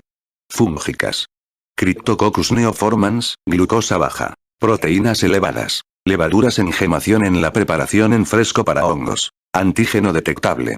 Coccidioides imitis, con frecuencia glucosa baja. Puede tener un 10 a 20% de eosinófilos. Proteínas elevadas. Presencia de anticuerpos fijadores del complemento. Histoplasma capsulatum, glucosa baja. Anticuerpos fijadores del complemento en el líquido cefalorraquídeo. Antígeno detectable en orina, líquido cefalorraquídeo, suero. Blastomices dermatitidis, glucosa baja. Especies de Cándida, glucosa baja. Puede tener predominio de leucocitos polimorfonucleares o linfocitos. La tinción fúngica puede ser positiva, especies de Aspergillus. Predominio de linfocitos o leucocitos polimorfonucleares. Sporotrix schenkii, esporotricosis, glucosa baja. Proteínas, 200 a 800 miligramos por decilitro. Protozoarias. Toxoplasma gondii, el cuadro suele ser el de una encefalitis. Con frecuencia en pacientes con SIDA. La pleocitosis es leve, menor que 60 células por microlitro, y las proteínas están ligeramente elevadas. Trypanosoma gambiense o Trypanosoma rhodesiense, la meningoencefalitis es el estadio 2 de la enfermedad. Proteínas e inmunoglobulina M elevadas. Trypanosomas en el frotis teñido con giemsa. Virales. Parotiditis, raramente, glucosa baja. Coriomeningitis linfocítica, raramente, glucosa baja. Ecovirus, en pacientes con gamaglobulinemia congénita, ocasionalmente, glucosa baja. VIH-1, recuento celular más bajo, 10 a 20 microlitro, que en la meningitis aguda autolimitada al comienzo clínico de la infección por VIH. O puede desarrollarse durante el curso del SIDA. Tabla 412, 12. Causas de meningitis crónica, recurrente. Infecciones. Virus del herpes simple de tipo 2. Fuga de contenidos de tumores del sistema nervioso central, meningitis química. Tumores epidermoides craneofaringiomas, colesteatomas. Hipersensibilidad a fármacos con el uso repetido del agente. Procesos inflamatorios. Síndrome de Behçet, lupus eritematoso sistémico, meningitis de Mollaret, síndrome de Vogt-Koyanagi-Arada. Tabla 412, 13. Causas de meningitis eosinofílica. Agentes etiológicos, y fuente. Enfermedad parasitaria. Angiostrongyllus cantonensis, ingesta de marisco crudo. Océano Pacífico. Taenia solium, cisticercosis, transmisión fecal oral de huevos de Taenia solium. Natostoma spinigerum, ingesta de pescado crudo. Japón, sureste asiático. Bailis ascaris procyonis, ingesta accidental de huevos de Bailis ascaris procyonis a partir de heces de mapache. Trichinella spiralis, trichinosis, ingesta de cerdo poco cocinado. Especies de Schistosoma, exposición de la piel a agua dulce. África, Oriente Medio. Echinococcus granulosus, contacto con perros infectados que eliminan huevos en las heces. Toxoplasma gondii, ingesta de carne que contiene quistes o alimentos contaminados con ovoquistes a partir de heces de gato. Toxocara canis, larva migratoria visceral, ingesta de huevos infecciosos a partir de heces de perro. Infecciones fúngicas. Coccidioides imitis suroeste de Estados Unidos. Enfermedad neoplásica. Linfoma, leucemia, carcinoma metastásico, síndrome hipereosinofílico, trastorno mieloproliferativo. Procesos inflamatorios. Sarcoidosis, hipersensibilidad a fármacos, presencia de un cuerpo extraño en el sistema nervioso central. Tabla 412, 14. Causas no infecciosas de meningitis linfocítica crónica, persistente. Agentes etiológicos, y otros hallazgos en el líquido cefalorraquídeo. Neoplasias. Metastásica. Pulmón, mama, estómago, páncreas, linfoma, melanoma, leucemia, glucosa baja. Proteínas elevadas, examen citológico. Microscopia de polarización. Marcadores clonales de linfocitos. Sistema nervioso central. Gliomatosis meningea, sarcoma meningeo, disgerminoma cerebral. Tumores quistes epidermoides. Inflamación química.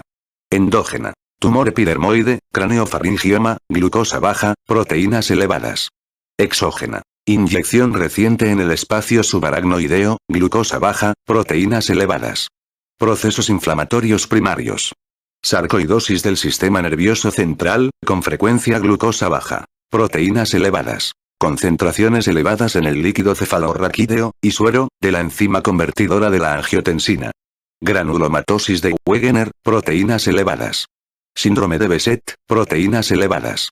Vasculitis granulomatosa aislada del sistema nervioso central, proteínas elevadas.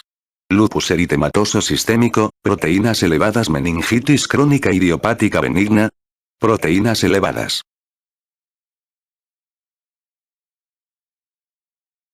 Tabla 412, 15.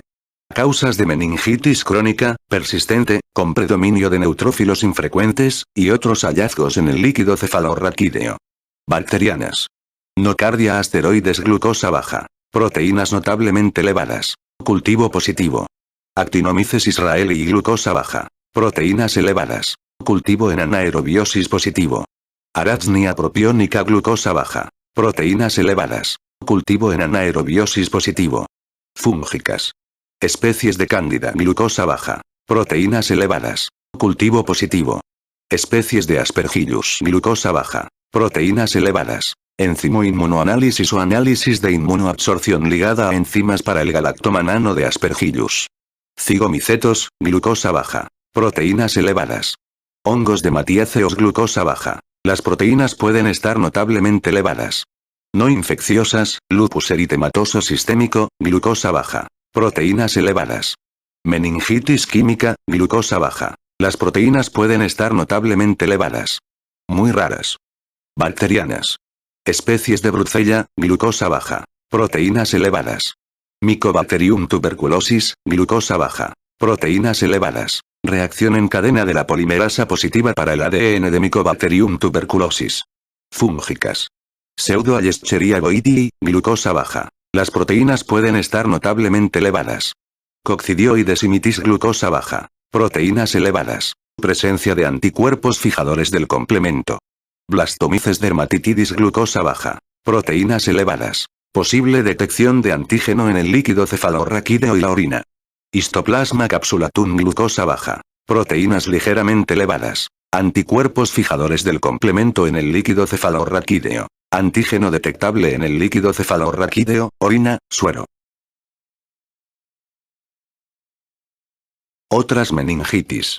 Causas infecciosas no virales de meningitis aséptica. Entre las categorías de meningitis aséptica distintas a las meningitis virales se incluyen procesos infecciosos no virales, procesos no infecciosos, meningitis crónicas, meningitis recurrente y meningitis eosinofílica. Las causas infecciosas no virales son infrecuentes o raras en comparación con la meningitis viral o supurativa aguda. Algunas de las causas bacterianas, por ejemplo, serovariedades de Leptospira, Borrelia burgdorferi, especies de Brucella, Treponema pallidum, producen pleocitosis linfocítica. Otras, meningitis bacteriana parcialmente tratada, endocarditis bacteriana subaguda con infartos cerebrales embólicos, producen pleocitosis mixta de neutrófilos y mononucleares. Y Mycobacterium tuberculosis, al tiempo que produce una respuesta linfocítica con el desarrollo de hipoglucorraquia, puede mostrar una respuesta predominantemente neutrofílica en una minoría de pacientes al comienzo de la enfermedad. Aunque los pacientes con infección por Listeria monocytogenes suelen tener pleocitosis neutrofílica, esta infección puede sugerir meningitis aséptica por su comienzo a veces indolente y, en ocasiones, una respuesta temprana predominantemente linfocítica en niños pequeños. Las meningitis fúngicas, por ejemplo, Cryptococcus neoformans, Coccidioides imitis, Histoplasma capsulatum, se asocian a una respuesta predominantemente mononuclear, en ocasiones con un pequeño porcentaje de eosinófilos, sobre todo en la meningitis por coccidioides. Los pacientes con fiebre maculosa de las montañas rocosas, enfermedad aguda con un exantema maculopetequial, pueden llevar a confusión. Cuando se examina, el líquido cefalorraquídeo en aproximadamente el 20% de tales pacientes muestra pleocitosis de 10 a 100 o más células por microlitro, con predominio tanto neutrofílico como linfocítico. El cuadro clínico puede sugerir o enfermedad enteroviral o meningocócica. Causas no infecciosas de meningitis aséptica. Los factores epidemiológicos son importantes para suscitar la sospecha de meningitis aséptica no viral. Puede sugerirse leptospirosis por un antecedente reciente de exposición directa o indirecta a animales, por ejemplo, perros, roedores, ganado vacuno, y a su orina. Se sugiere neurobrucelosis por la ingesta reciente de queso no pasteurizado procedente del litoral mediterráneo, Oriente Medio o México o por trabajar como veterinario o en un matadero. Se pueden considerar las micosis endémicas específicas con residencia en el suroeste de Estados Unidos, coccidioidomicosis, y en el valle del río Mississippi, histoplasmosis. El contexto de la inmunodepresión por fármacos o en una enfermedad como el síndrome de inmunodeficiencia adquirida suscitaría la posibilidad de Cryptococcus neoformans o de Listeria monocytogenes. La promiscuidad sexual y la erupción maculosa de la sífilis secundaria podría sugerir Treponema pallidum como causa en un paciente con meningitis linfocítica. Las causas no infecciosas se clasifican dentro de 4 categorías principales. Hipersensibilidad medicamentosa. Procesos sistémicos como el lupus eritematoso sistémico y otras enfermedades colágenovasculares. Enfermedad neoplásica, primaria o metastásica, que infiltra las leptomeninges. Y procesos inflamatorios que afectan principalmente al sistema nervioso central. Aunque en la mayoría de las meningitis asépticas no infecciosas se encuentra un predominio de células mononucleares en el líquido cefalorraquídeo, hay varias excepciones importantes. La meningitis por hipersensibilidad medicamentosa suele causar una respuesta neutrofílica, aunque de modo ocasional predominan las células mononucleares o los eosinófilos. En el lupus eritematoso sistémico, la pleocitosis puede ser predominantemente linfocítica o neutrofílica, a veces varios miles por milímetro cúbico, con una concentración normal de glucosa en el líquido cefalorraquídeo. La hipoglucorraquia es un rasgo de pocas meningitis asépticas no infecciosas y sugiere enfermedad maligna o sarcoidosis. También se han implicado varios fármacos en la meningitis aséptica, con mayor frecuencia los fármacos antiinflamatorios no esteroideos. Meningitis crónica, persistente. Se define la meningitis crónica por el síndrome clínico de cefalea, rigidez de nuca, alteración del estado mental, náuseas y vómitos, evidencia de mielopatía o de radiculopatía con o sin parálisis de los pares craneales, por ejemplo, 3, 4, 6, 7, 8, y una respuesta inflamatoria en el líquido cefalorraquídeo durante 4 o más semanas. La obstrucción del flujo del líquido cefalorraquídeo puede producir hidrocefalia y papiledema. Causas infecciosas. Entre las causas bacterianas más frecuentes de meningitis crónica, la más importante de identificar es Mycobacterium tuberculosis porque, si no se trata, es casi siempre mortal en 4 a 8 semanas. De igual modo, se deben reconocer y tratar rápidamente las infecciones parameníngeas porque con frecuencia es necesaria la cirugía para proporcionar un diagnóstico bacteriológico específico y prevenir las secuelas neurológicas.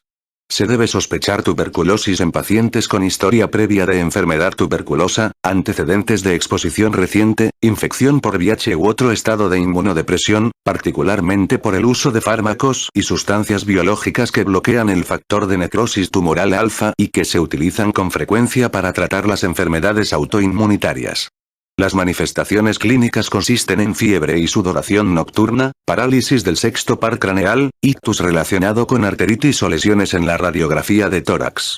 La prueba cutánea con el derivado proteico purificado puede ser negativa en los pacientes gravemente inmunodeprimidos, que han adquirido recientemente la enfermedad o que tienen tuberculosis generalizada.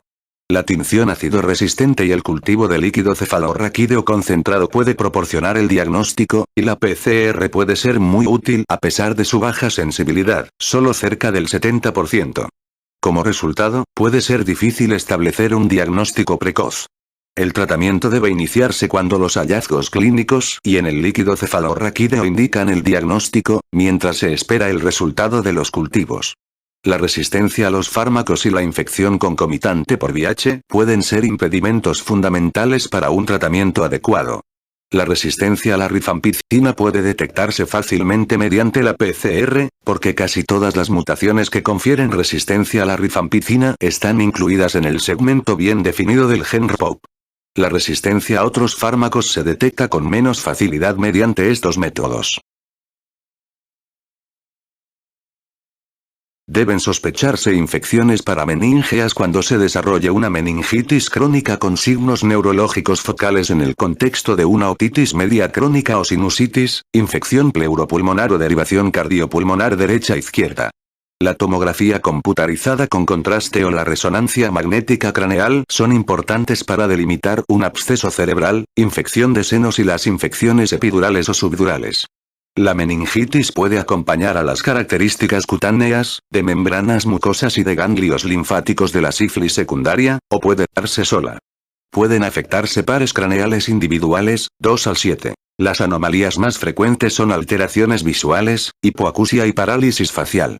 Los estudios serológicos con anticuerpos frente al treponema fluorescentes absorbidos o la microaglutinación de treponema pallidum son útiles para distinguir el proceso de los resultados biológicos falsos positivos en suero de la prueba, Venareo Disease Research Laboratory, VDRL o reagina rápida en plasma.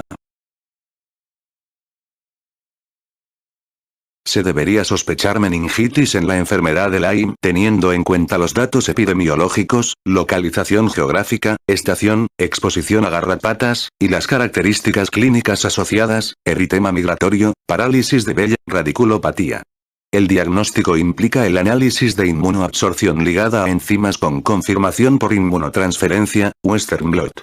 Diversas infecciones fúngicas pueden causar meningitis crónica.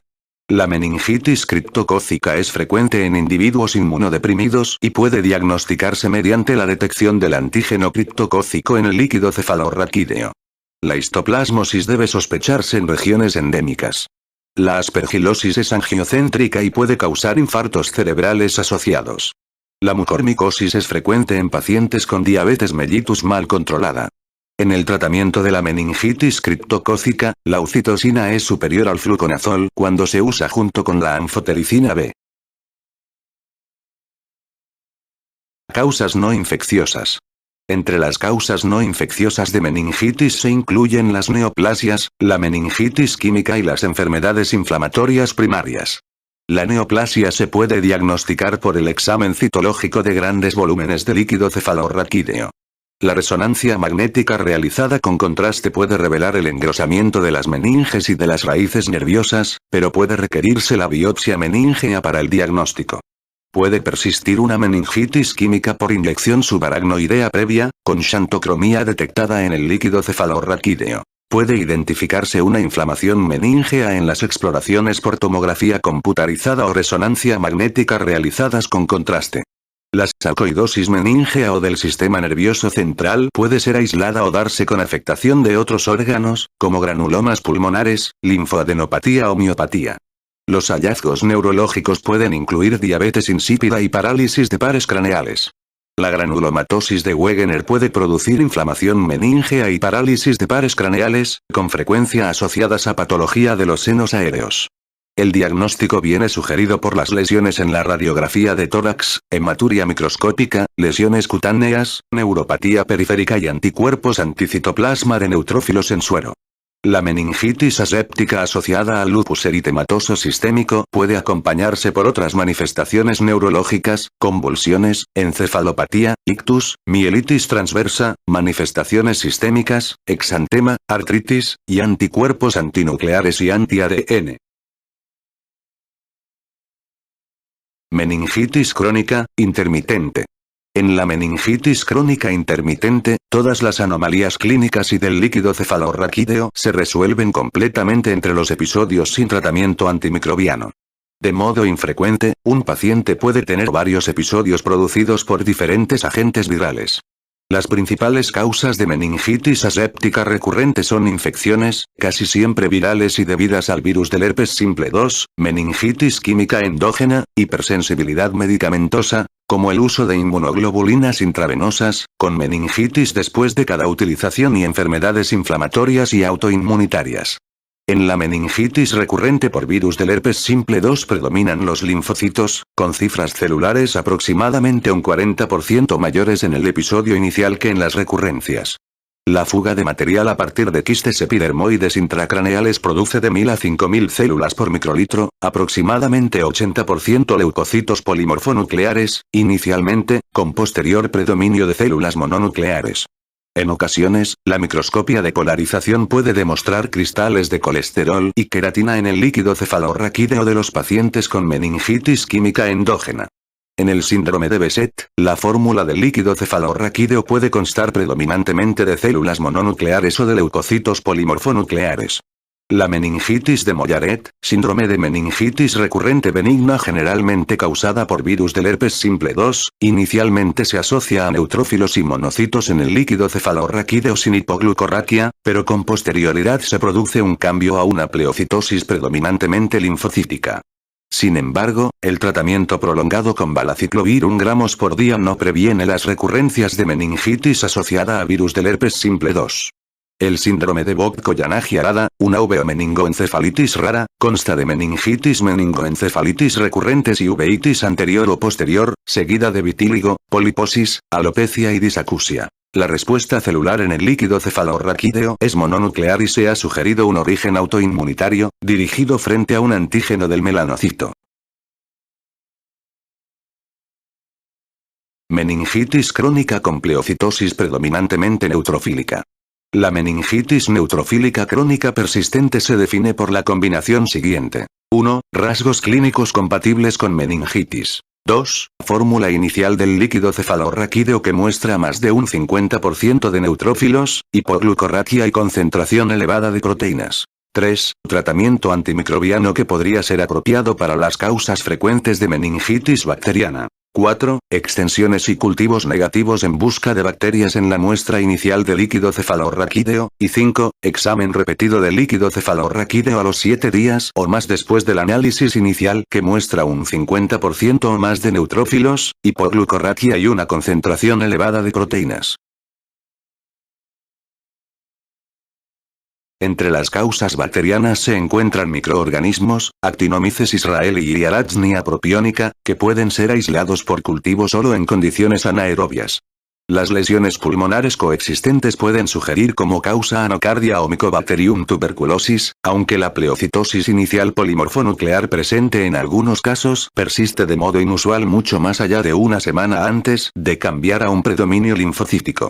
Por consideraciones epidemiológicas, podrían sugerirse brucella e infecciones micóticas invasivas endémicas. Pueden diagnosticarse otras causas fúngicas, particularmente en los pacientes inmunocomprometidos, mediante búsqueda del antígeno por análisis de inmunoabsorción ligada a enzimas, galactomanano de especies de Aspergillus. O puede requerirse la biopsia meníngea. En ocasiones, una meningitis química exógena secundaria a la inyección intratecal de antimicrobianos, agentes quimioterápicos o medios de contraste puede producir pleocitosis persistente e hipoglucorraquia como consecuencia de una aracnoiditis esclerosante mucho después de que la medicación causante se haya retirado. El lupus eritematoso sistémico puede producir una variedad de meningitis, como la meningitis aséptica aguda linfocítica o neutrofílica, así como respuestas del líquido cefalorraquídeo linfocíticas o neutrofílicas crónicas persistentes. Meningitis eosinofílica.